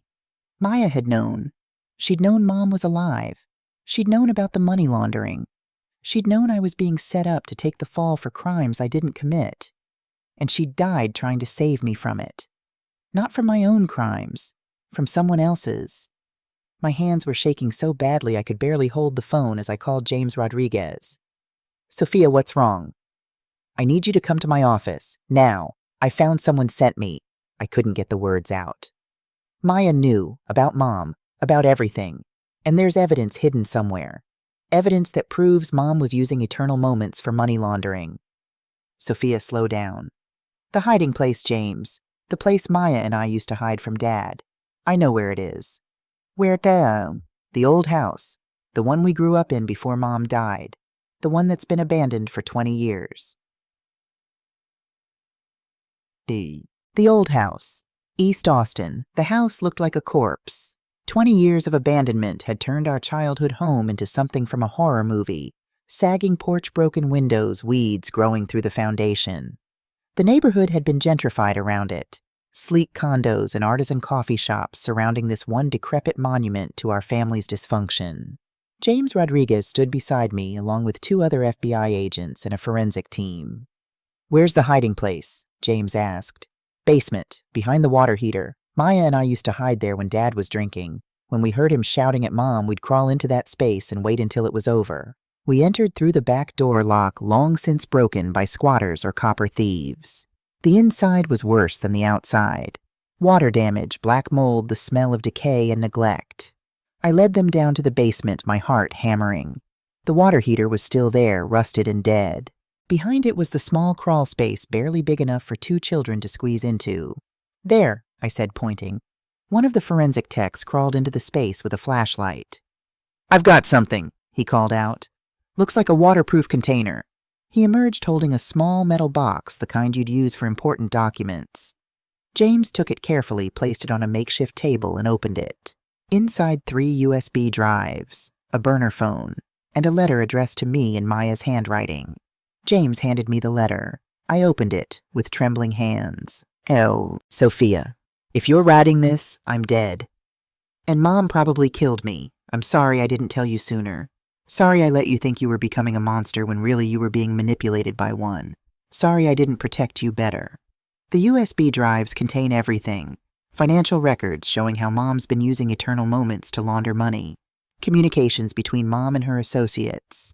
Evidence of the criminal organization she's working for. And most importantly, proof that every questionable business practice you thought you initiated was actually planted by Mom through vendor relationships and client introductions she orchestrated. You're not the villain, Sophia. You never were. You were just a woman trying to build a business while someone you trusted was sabotaging you from the inside, making you look guilty of crimes you didn't commit. The burner phone has a recording of my last conversation with Mom. Play it for the FBI. It's her confession to everything, the money laundering, the plan to frame you, even her admission that she'd kill me if necessary to protect her operation. I know this is a lot to process. Finding out Mom's alive. Finding out she's been using you. Finding out she killed me. But Sophia, please hear this. None of this is your fault. Not the fraud. Not my death. Not the years you spent thinking you were becoming someone terrible. You were always good, sis. You just couldn't see it because Mom was gaslighting you through your own business. I love you. I forgive you for everything you think you did wrong. And I hope you can forgive yourself. Find the truth. Expose Mom. Save yourself. And then live the life I didn't get to live, one free from Dad's abuse, Mom's manipulation, and the weight of guilt that was never yours to carry. Your sister always, Maya. P.S. The place Mom's hiding is in the financial records. Follow the money to a property in Bastrop. That's where she's been living all these years. That's where you'll find her.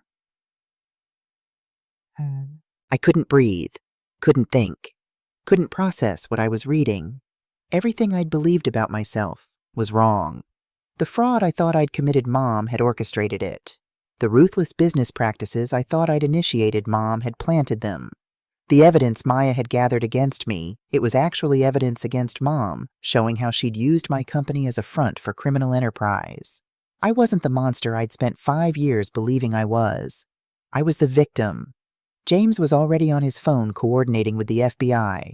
We need units in Bastrop, property records for Carmen Delgado, and we need to move fast if whoever sent that email to Sophia also sent it to Carmen. She knows we're coming.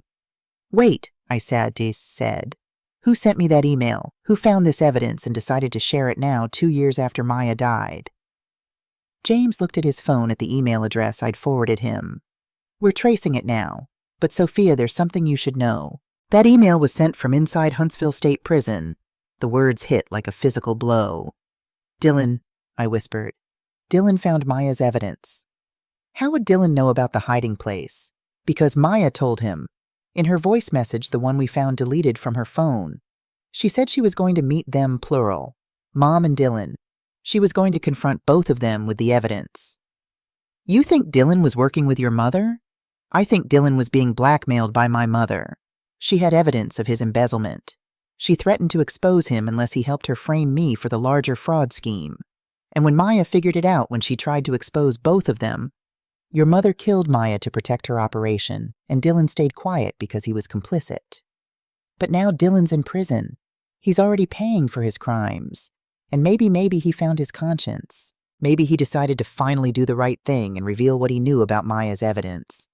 James nodded slowly. We'll verify that. But right now we need to move on Bastrop.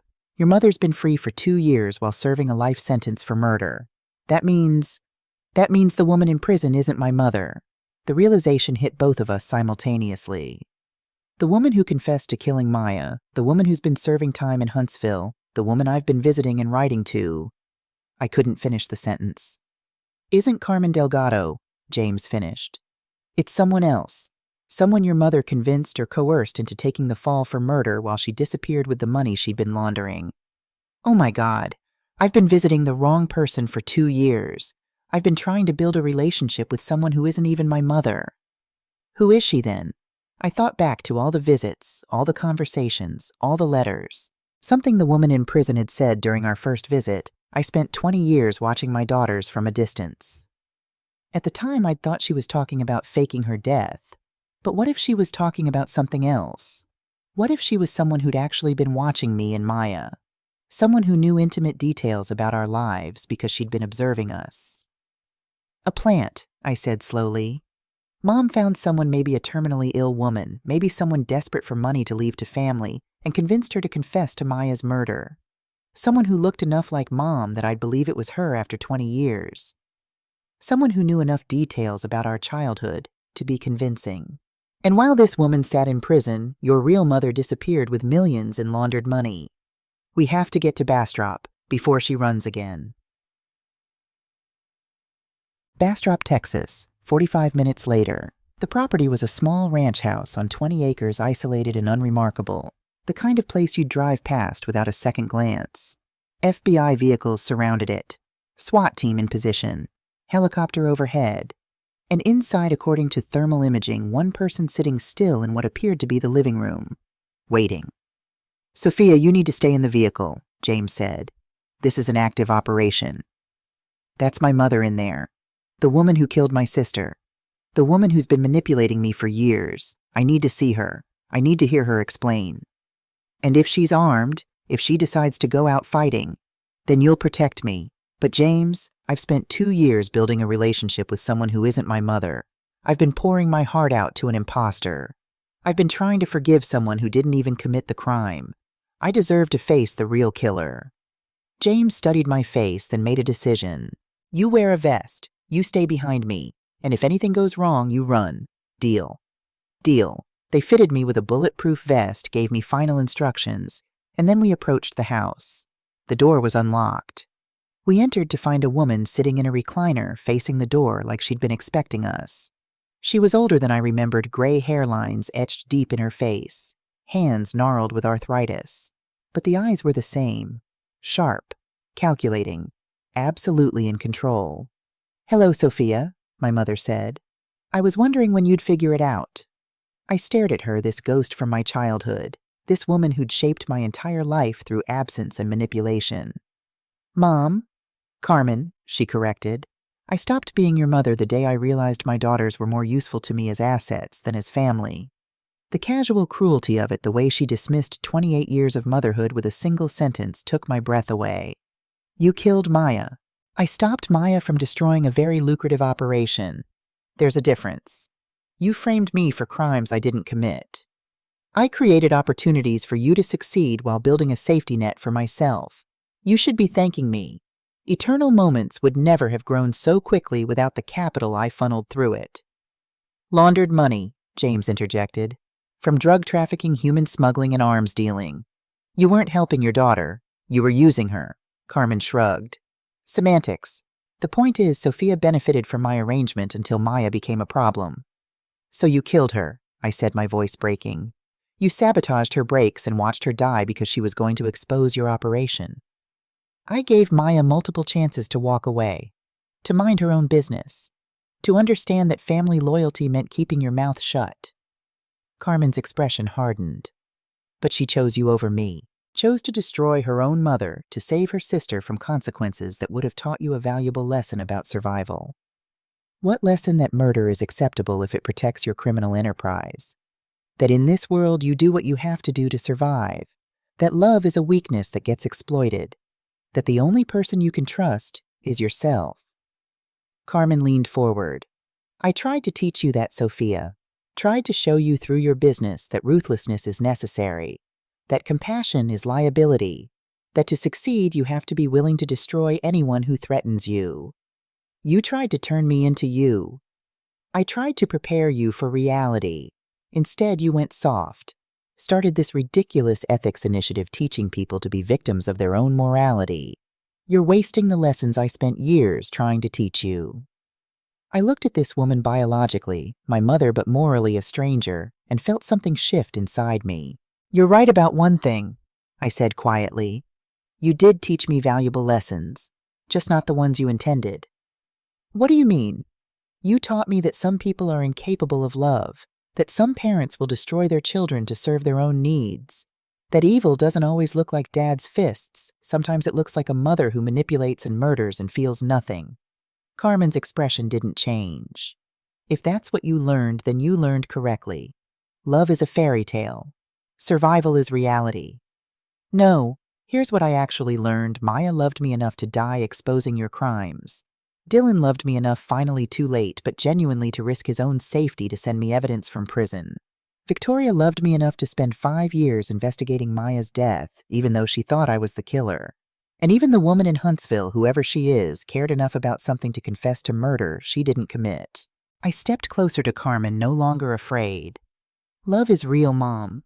It's messy and complicated and sometimes destructive, but it's real, and it's the opposite of what you represent. Pretty speech doesn't change the facts. Maya's dead, your business is destroyed, and I'm sitting on $7 million in offshore accounts that you'll never touch. You're also surrounded by FBI agents who are going to charge you with murder, money laundering, wire fraud, and about 15 other federal crimes," James said. "That $7 million is going to be seized as criminal proceeds, and you're going to spend the rest of your life in actual prison, not hiding behind someone else's confession." "We'll see." Carmen smiled. "I've evaded law enforcement for 20 years. I've built identities, destroyed evidence, and orchestrated crimes from the shadows. You think you can hold me? I think you're tired," I said suddenly. "I think you wanted to be caught. That's why you didn't run when you knew we were coming. That's why you're sitting here waiting instead of disappearing like you've done before." Carmen's smile faltered slightly.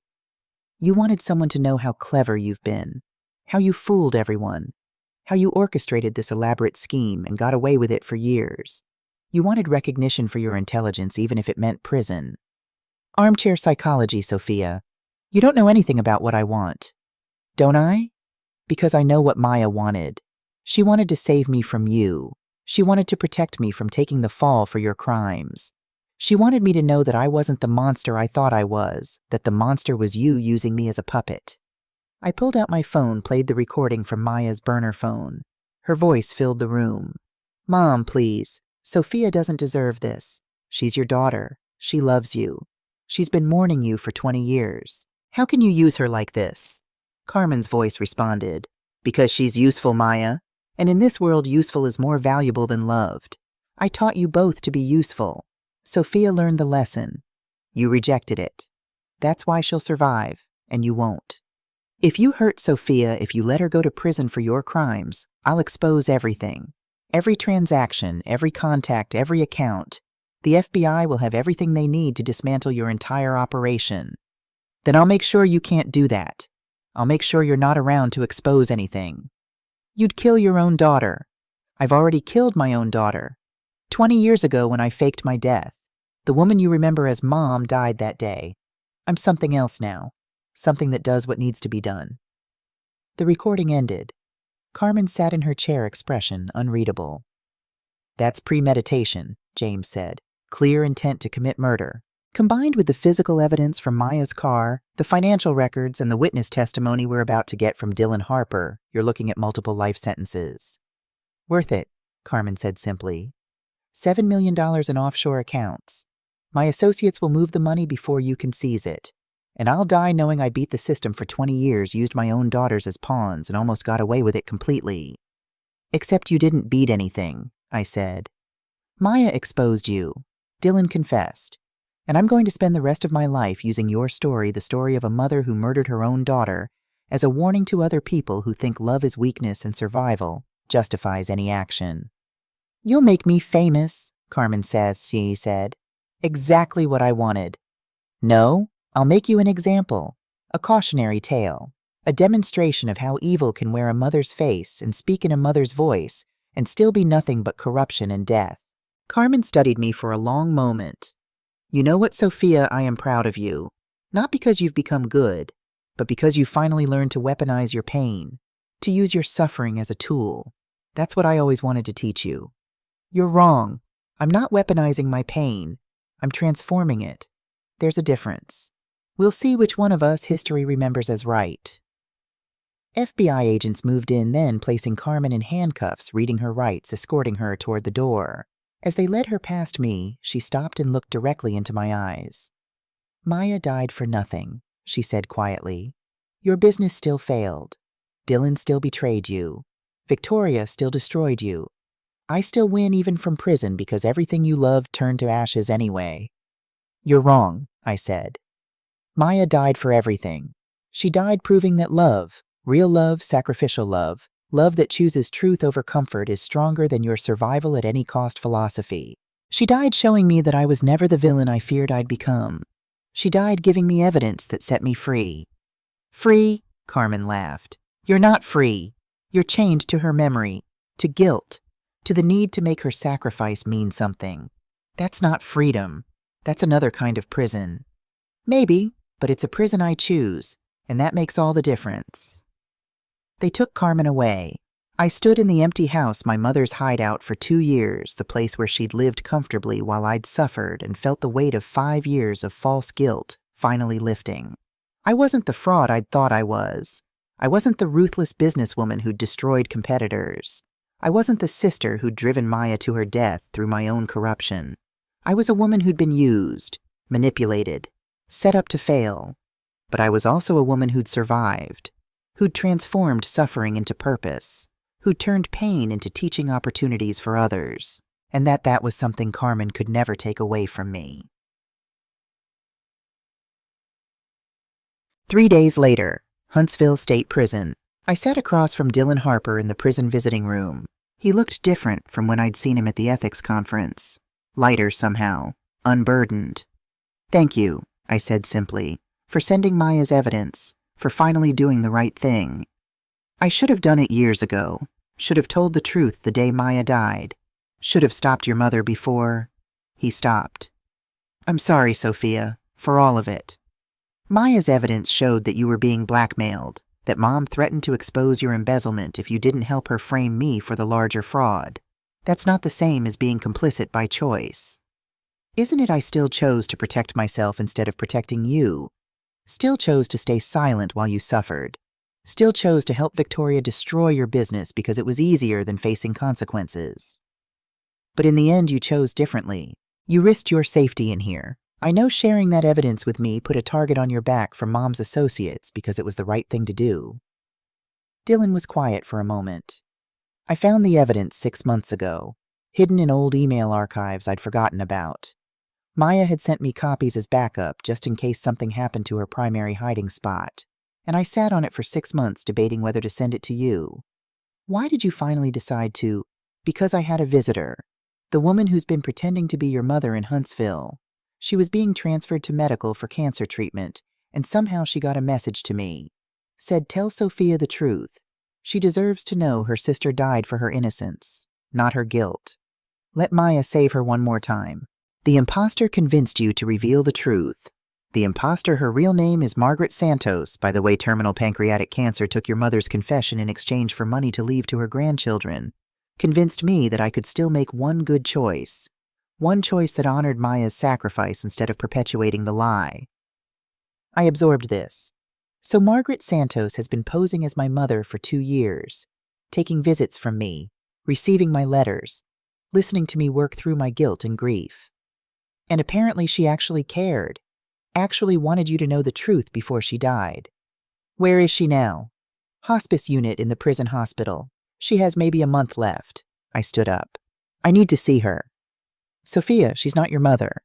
I know, but she's the woman who showed me what it looks like to take responsibility for crimes you didn't commit, who taught me about grace and second chances even while living a lie, who ultimately chose to do the right thing and reveal the truth. That's a complicated legacy. So is Maya's, so is Mom's, so is mine. We're all complicated, Dylan. That's the lesson I keep learning. Prison hospice unit. Margaret Santos looked like she was made of paper-thin, fragile, barely there. But when she saw me walk in, her eyes brightened. Sophia, I didn't think you'd come. I had to thank you, for sending Dylan the message, for making him share Maya's evidence. I should have done it sooner, should have told you the truth the first time you visited. But, she coughed, the sound wet and painful. But I needed the money, for my grandkids. Their parents are addicts, and I knew if I didn't leave them something they'd end up in the system. So you confessed to a murder you didn't commit. Your mother made it convincing, gave me details only the killer would know, coached me on your childhood, your relationship with Maya, everything I'd need to be believable. And the money, she coughed again. $200,000. Enough to set up a trust for my grandchildren. Enough to die knowing I'd protected them. Did you know you were dying when you took the deal? 6 months to live, the doctors said. Your mother found me through prison ministry. I'd been serving time for check fraud and offered me a way to make my death mean something for my family. I sat down beside her bed. Why didn't you tell me the truth during our visits? Because you needed someone to talk to, someone to work through your guilt with. And Margaret's eyes filled with tears. I'd lost my own daughter to drugs 5 years ago. Listening to you talk about Maya helping you process your grief, it was like having my daughter back for a little while. Selfish, I know, but it helped me too. So we were both using each other. Me thinking I was building a relationship with my mother. You pretending to be my mother as a way to process losing your daughter. I'm sorry for the deception, for taking your money for visits and calls, for letting you pour your heart out to someone who wasn't who you thought she was. Don't apologize, because Margaret, you taught me something my real mother never could. What's that? That taking responsibility even for crimes you didn't commit can be an act of love. You confessed to murder to protect your grandchildren. That's not so different from what Maya did dying to protect me from my mother's crimes, or what Dylan finally did revealing evidence even though it put him at risk. It's all just different versions of love, isn't it? Messy, complicated, sometimes destructive, sometimes redemptive. Yeah, it is. Margaret reached out, took my hand with her frail, trembling grip. Your mother, your real mother, she was wrong about everything. Love isn't weakness. Compassion isn't liability. And survival at any cost isn't success. It's just existence. Empty, hollow existence. Maya knew that. Maya knew everything. That's why your mother had to kill her. Because Maya's love, the kind that chooses truth over comfort, justice over loyalty, others over self, that kind of love is dangerous to people like Carmen. It exposes them, shows them what they've become. Margaret, can I ask you something? In all the time you pretended to be my mother, did you ever actually feel like my mother? Margaret was quiet for a long time. Yes, she said finally. Every visit, every letter, every conversation, I felt like I was talking to my own daughter. Like I was getting a second chance to be the mother I should have been before addiction took my girl from me. Then maybe that's what we both needed. Me to have a mother figure who actually cared about my growth instead of using me. You to have a daughter figure who gave you purpose in your final years. Even if it was all built on a lie. Even then, because the love part, the caring, the growth, the transformation that was real. The circumstances were false, but the connection wasn't. Margaret squeezed my hand. Thank you for saying that. Thank you for giving an old con artist like me a chance to be something better in the end. Thank you for teaching me that people are capable of change right up until their last breath. That redemption is possible even when you've made terrible choices. That love can bloom in the strangest places.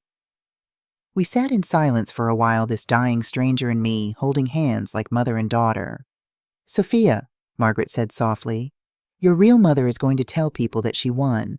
That even from prison she beat you, that Maya's death and your suffering and everything that happened was all part of her master plan. I know, but she's wrong, because she lost the most important thing. What's that? You. She had a brilliant, compassionate, strong daughter, and instead of loving you, she used you. Instead of nurturing you, she corrupted you. Instead of being proud of who you became, she tried to remake you into a monster like her. Margaret's eyes were closing now, exhaustion taking over. And the beautiful irony is she failed. You became who Maya believed you were anyway, not because of your mother, but in spite of her.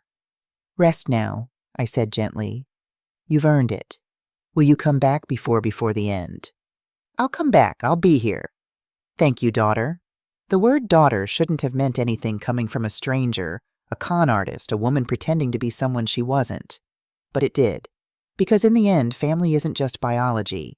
It's the people who show up, who care, who help you become better. And Margaret Santos, dying from cancer in a prison hospice, convicted of fraud and false confession, had been more of a mother to me in 2 years than Carmen Delgado had been in a lifetime.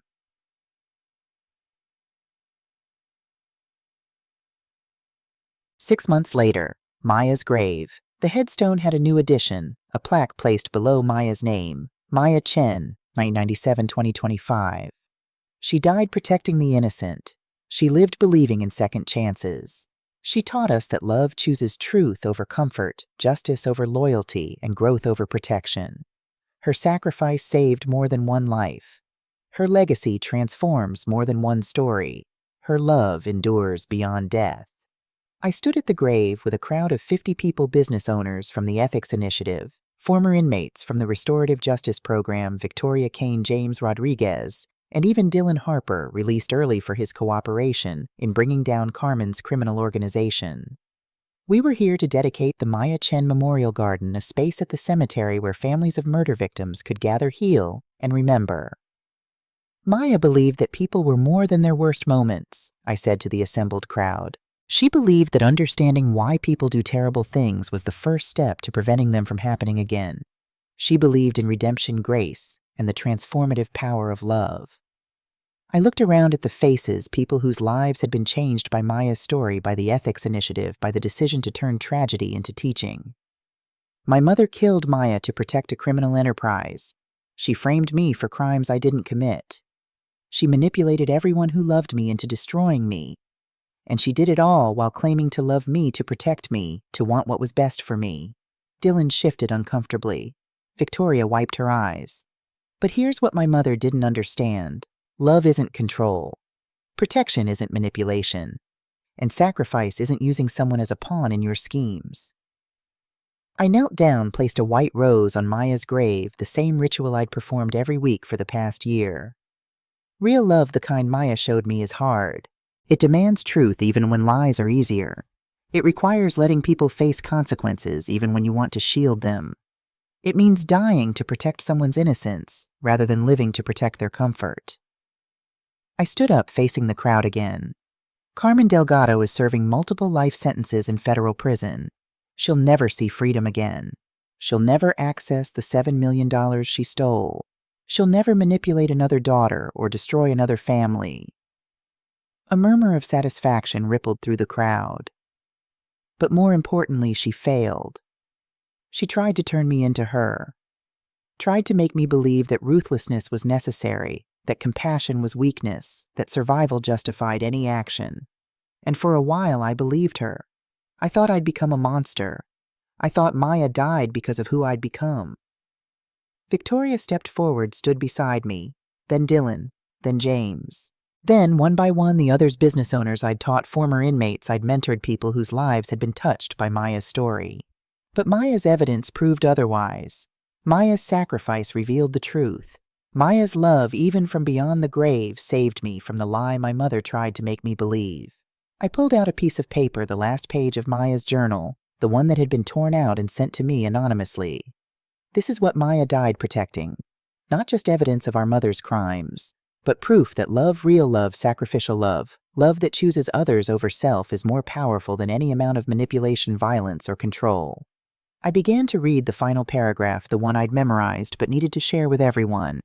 Tomorrow I might die trying to protect Sophia.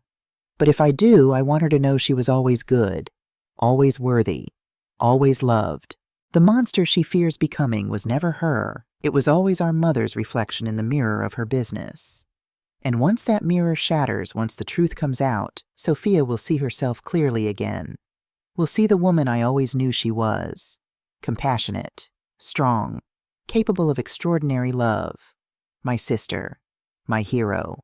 The woman who will turn my death into meaning, my sacrifice into salvation, my love into a legacy that saves others. I believe in you, Sophia. Always have, always will, even from beyond. Silence fell over the garden. Maya was right, I said, my voice breaking. Her death did have meaning. Her sacrifice did save me. Her love did create a legacy. I gestured to the crowd. Everyone here represents that legacy. Every business owner who chose ethics over profit because of our story.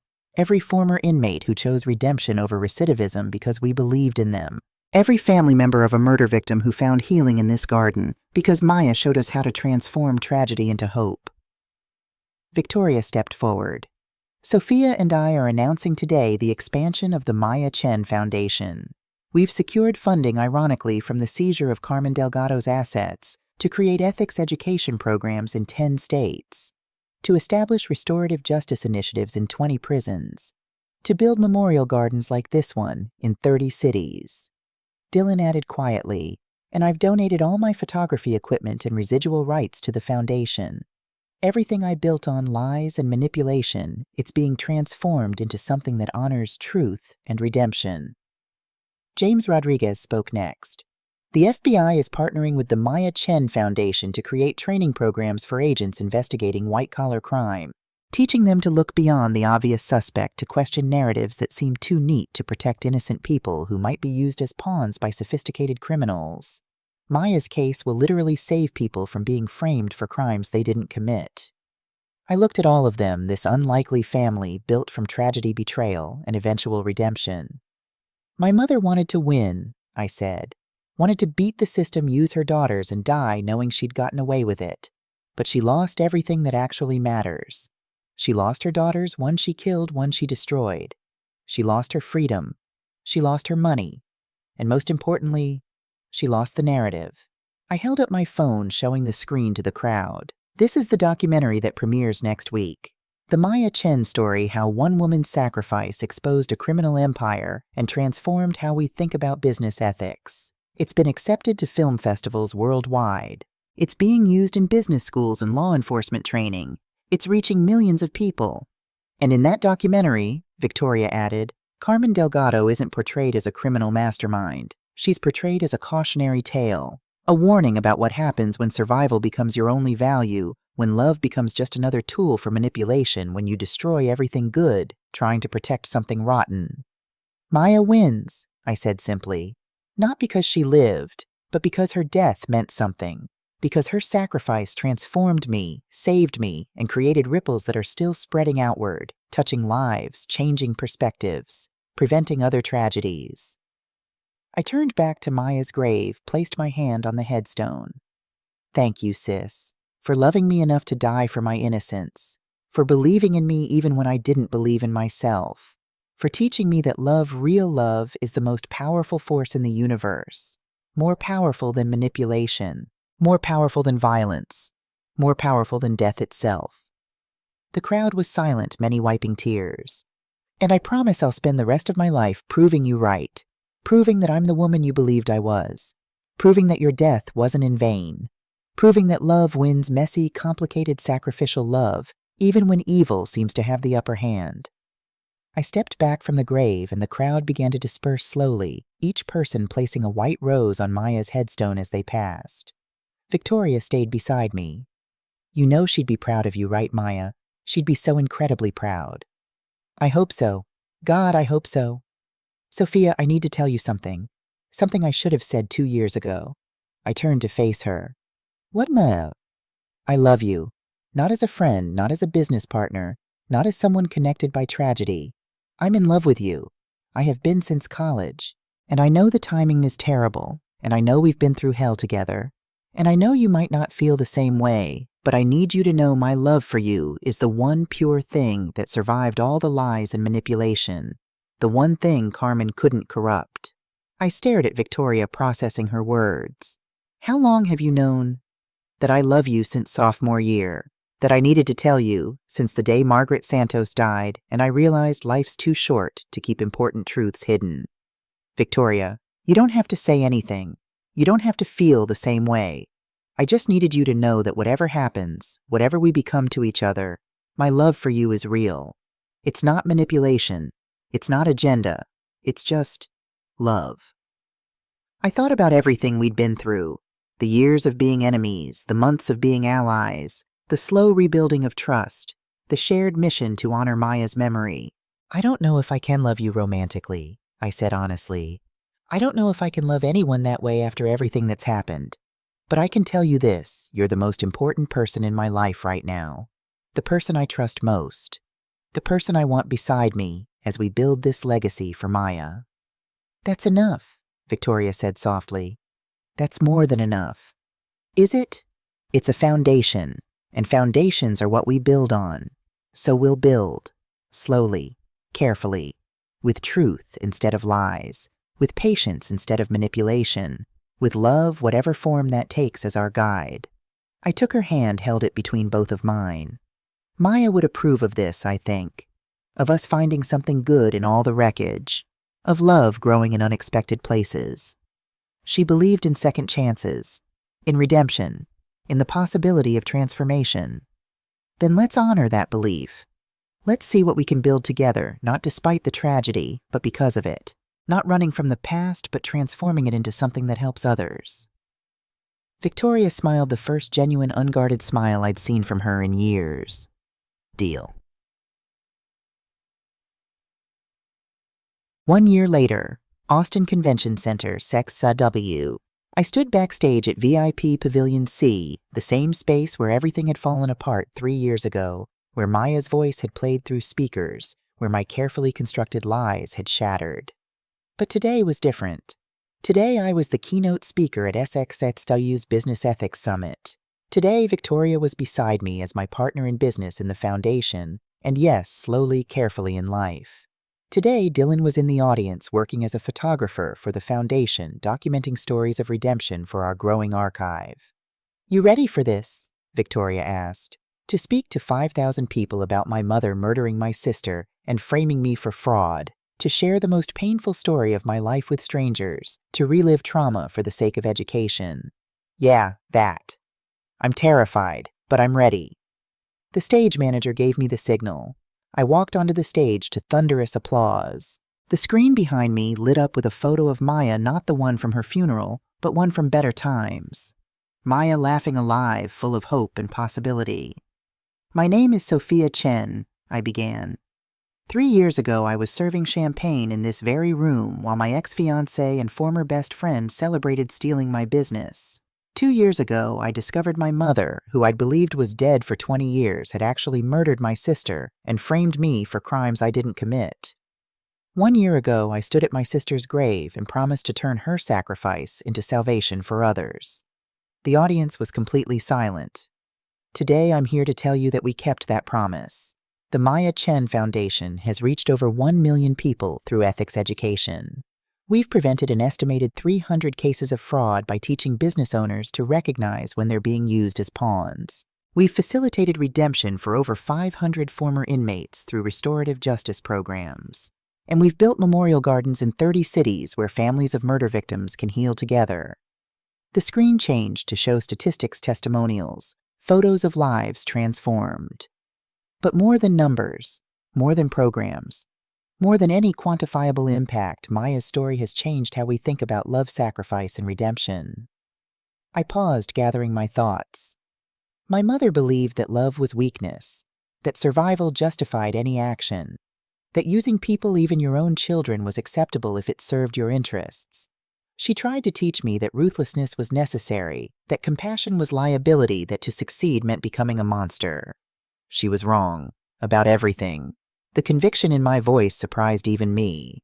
Love, real love, the kind Maya embodied, is the strongest force in the universe. It's strong enough to die for, strong enough to expose corruption even when it costs you everything, strong enough to save people decades after you're gone. I clicked to the next slide, a photo of the Ethics Initiative team, 50 people strong, representing businesses, law enforcement, education, and restorative justice. Every person in this photo exists because Maya chose love over self-preservation, because she chose truth over comfort, because she chose to die protecting the innocent rather than live protecting the guilty. And here's what I've learned from 3 years of turning tragedy into teaching: evil doesn't win. It might seem to win. It might accumulate money, power, control. It might destroy lives and manipulate systems and corrupt everything it touches. But in the end, love wins, not because love is naive or weak or unprepared for reality, but because love creates legacy. Love transforms pain into purpose. Love builds gardens from graves. The audience was completely still, hanging on every word. My mother is in prison. She'll die there. She lost everything: freedom, money, family, legacy. She tried to win by destroying everyone who loved her, and instead she destroyed only herself. Maya is dead, but her love lives on in every business owner who chooses ethics over profit, in every former inmate who chooses redemption over recidivism, in every person who hears her story and decides to be a little braver, a little more honest, a little more committed to truth. I looked directly at the camera, knowing this speech would be recorded, shared, taught in classrooms for years to come. If you take nothing else from Maya's story, take this. You are not defined by your worst moments. You are not limited by your mistakes. You are not doomed to become what you fear. Maya died believing I was good even when I couldn't see it myself. She died protecting my innocence even when I felt guilty. She died proving that love, sacrificial, truth-telling, consequence-facing love is more powerful than any amount of manipulation or violence. And she was right. The screen behind me changed one final time to Maya's last journal entry, the words she'd written the night before she died. I believe in you, Sophia. Always have. Always will, even from beyond. My sister believed in me when I couldn't believe in myself. She loved me enough to die for my freedom. She transformed her death into my salvation. I paused, letting the weight of those words settle over the audience. And now I'm asking you, who do you believe in? Who are you willing to sacrifice for? What will your love create: destruction or transformation? Protection or growth? Lies or truth? Because the choice Maya made, the choice between self-preservation and sacrificial love, is the choice we all face eventually. And the choice we make determines not just our own legacy, but the lives of everyone we touch. Choose love. Choose truth. Choose sacrifice over survival. Choose to be like Maya, brave enough to face consequences, strong enough to protect the innocent, loving enough to die for what's right. That's how we honor those we've lost. That's how we transform tragedy into teaching. That's how love wins.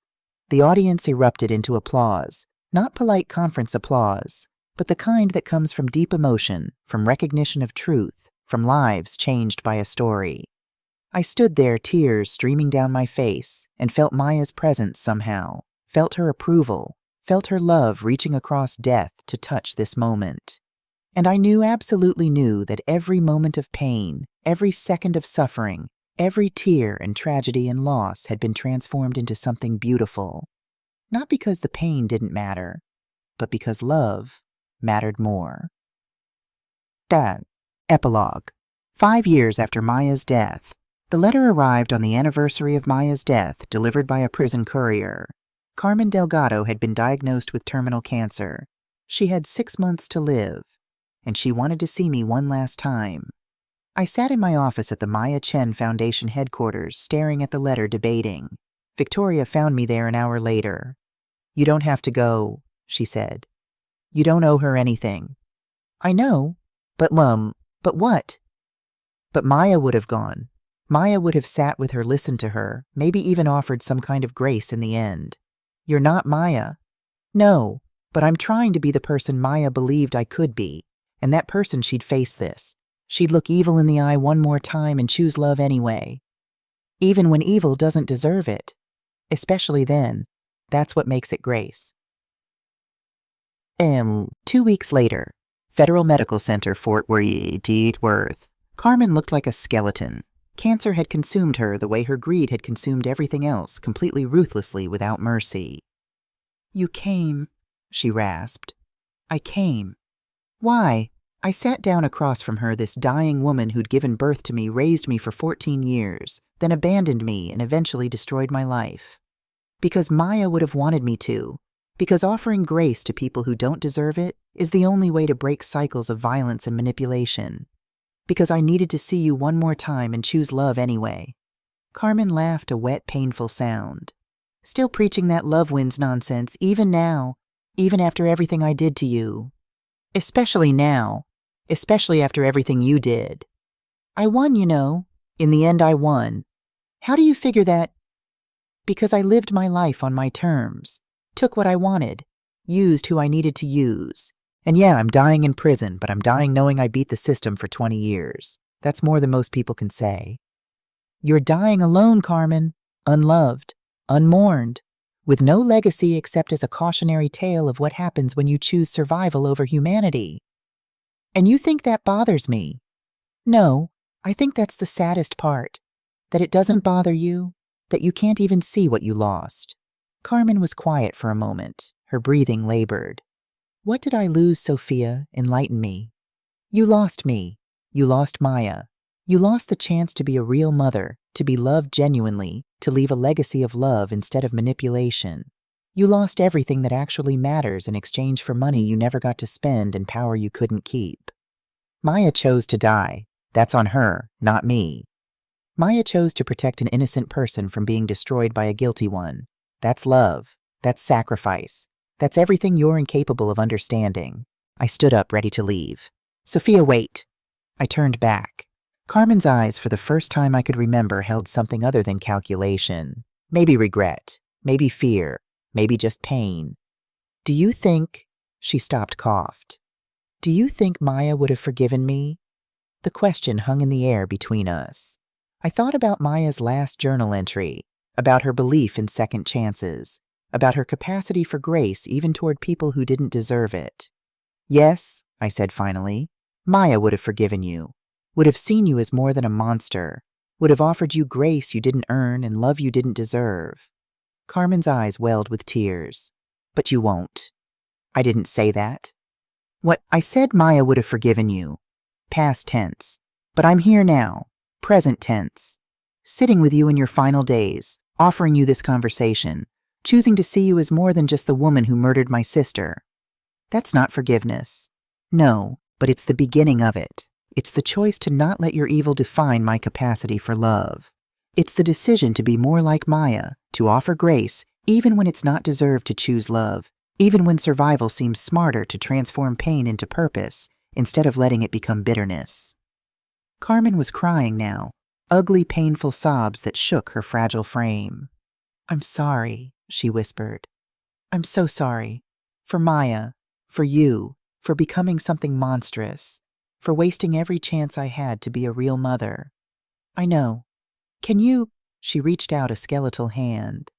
"Can you forgive me?" I looked at her hand, this woman who'd destroyed so much, who'd killed my sister, who'd manipulated my entire life. And I thought about Maya, about sacrificial love, about grace that transforms even the darkest evil into something that can be mourned instead of just condemned. I took her hand. "I'm working on it," I said honestly. "I'm not there yet. Maybe I never will be. But I'm trying. Because Maya believed in second chances. Because love wins even when it's hard. Because transforming pain into purpose means forgiving people who don't deserve it." Carmen squeezed my hand weakly. "Thank you. For trying. For being here. For being better than me. I'm only better because Maya showed me how. Because she loved me enough to die for my innocence. Because her sacrifice taught me that love is stronger than evil, truth is stronger than manipulation, and grace is stronger than revenge." I stayed with Carmen for another hour. We didn't talk much. I held her hand while she drifted in and out of consciousness. And when I finally left, I felt lighter somehow. Not because I'd fully forgiven her, but because I'd chosen to try. Because I'd offered grace to someone who didn't deserve it. Because I'd been more like Maya. 3 months later. Maya's grave. I stood at the headstone with Victoria beside me holding a death certificate. Carmen Delgado had died 2 weeks ago in the prison hospital, alone except for a chaplain and a guard. No one had claimed the body. No one had requested her remains. No one mourned her except perhaps me, and even that was complicated. "Are you sure about this?" Victoria asked. I looked at the plot beside Maya's grave, the one I'd purchased, the one where Carmen would be buried. "I'm sure. Maya would want this, would want our mother buried beside her, would want grace extended even in death. Your mother killed her. I know, but Maya loved her anyway. Died protecting innocence, yes, but also died believing people were capable of redemption. Died hoping that even our mother might someday choose love over survival. She never did. No, but I can. I can choose to bury her beside Maya. I can choose to give her a grave instead of leaving her in a pauper's field. I can choose grace even when it's not deserved." The funeral was small. Just me, Victoria, James Rodriguez Dillon, and the prison chaplain who'd been with Carmen at the end. No eulogy, no tears. Just a simple burial of a woman who'd lived for herself and died alone. As they lowered Carmen's casket into the ground, I read one final entry from Maya's journal, one I'd found just last week tucked into the back pages. "Someday Sophia will have to choose what to do with Mom's legacy, whether to let hatred consume her or let love transform her. I hope she chooses love. I hope she chooses grace. I hope she becomes the woman I know she can be, someone who extends mercy even to people who don't deserve it. Someone who breaks cycles instead of perpetuating them. Someone who loves like I do, fiercely, sacrificially, transformatively. That's my hope for my sister. That's my prayer. That's my legacy." I folded the paper, placed it on Carmen's casket. "You were wrong about love, Mom," I said quietly. "Wrong about it being weakness. Wrong about survival being everything. Wrong about using people being acceptable. But you're buried here beside Maya anyway. Because love, the kind Maya taught me, extends grace even to people who spent their entire lives rejecting it." Victoria took my hand. "This doesn't mean you forgive her," she said. "No, but it means I'm choosing not to let her evil define my capacity for love. I'm choosing to honor Maya's belief in redemption even when redemption never came. I'm choosing grace because that's what breaks cycles of violence and manipulation." We walked away from the graves, leaving behind 2 sisters. One who died for love, one who died refusing it. "What now?" Victoria asked. "Now we keep building, keep teaching, keep transforming pain into purpose. Keep proving that Maya was right, that love wins, that sacrifice matters, that grace transforms everything it touches, even when it's hard. Especially when it's hard. That's when love matters most." We drove back to the Foundation headquarters where 50 staff members were waiting to finalize plans for the international expansion of our ethics programs. Where former inmates were preparing to share their redemption stories with business leaders. Where families of murder victims were finding healing through shared grief and transformed purpose. Where Maya's legacy lived on not in death, but in life. Not in tragedy, but in transformation. Not in pain, but in purpose. I looked at Victoria, this woman who'd been my enemy, my ally, my partner, and now something more. This woman who'd learned grace alongside me. Who'd chosen redemption when revenge seemed easier. "I love you," I said suddenly. Victoria looked at me in surprise. "What, bae? I love you, romantically? Completely. Not despite everything we've been through, but because of it. Because you've shown me that love can grow even in the wreckage of tragedy. That redemption is possible. That grace transforms everything." Victoria pulled the car over, turned to face me fully. "Are you sure? Because I've waited years to hear you say that, and I need to know it's real, not just—" I kissed her. Deeply, fully, with all the love I'd been too afraid to acknowledge for so long. When we finally broke apart, Victoria was crying. "Maya would be happy," she whispered. Yeah, she would be. We sat there for a moment holding hands, both of us changed by tragedy, but not defined by it, both of us choosing love over bitterness, grace over revenge, transformation over destruction. "You know what's beautiful about this," Victoria said. 3 years ago, we were enemies. We hated each other. We were destroying each other's lives because we both thought the other had killed Maya. And now we're partners, lovers, co-creators of a legacy that's saving lives across the country. We've turned the worst thing that ever happened to us into the most meaningful thing we've ever done. That's what Maya taught us, that love transforms everything, even death, even hatred, even evil. Victoria started the car again, and we drove toward the foundation, toward the work that gave Maya's death meaning, toward the future we were building from the ashes of tragedy. Behind us in the cemetery, 2 graves sat side by side. One marked the resting place of a woman who died for love. One marked the resting place of a woman who died refusing it. And between them, carved into the shared headstone I'd commissioned, were the words that had saved my life and changed everything. Love wins, not because it's easy, but because it's true. Che, the end? If this story touched you, if Maya's sacrifice meant something to you, if you've learned that love, real love, sacrificial love, grace-filled love is stronger than any amount of evil or manipulation or pain, then hit that subscribe button. Because Maya's story isn't just mine, it's yours too. It's everyone who's ever been betrayed by someone they loved. Everyone who's ever been used by someone they trusted. Everyone who's ever had to choose between revenge and grace, between bitterness and love, between letting tragedy define them or letting it transform them. Maya died believing love wins. 5 years later, standing at her grave with the woman I love leading a foundation that saved thousands of lives, I can finally say with certainty, she was right. Love wins, always, even when it costs everything, especially then. Thank you for being part of this journey. Thank you for witnessing Maya's story. Thank you for believing with me, with her, with all of us who've chosen grace over revenge, that love is the most powerful force in the universe. Maya Chen believed in second chances, in redemption, in you. Don't let her down. Choose love. Always choose love. In.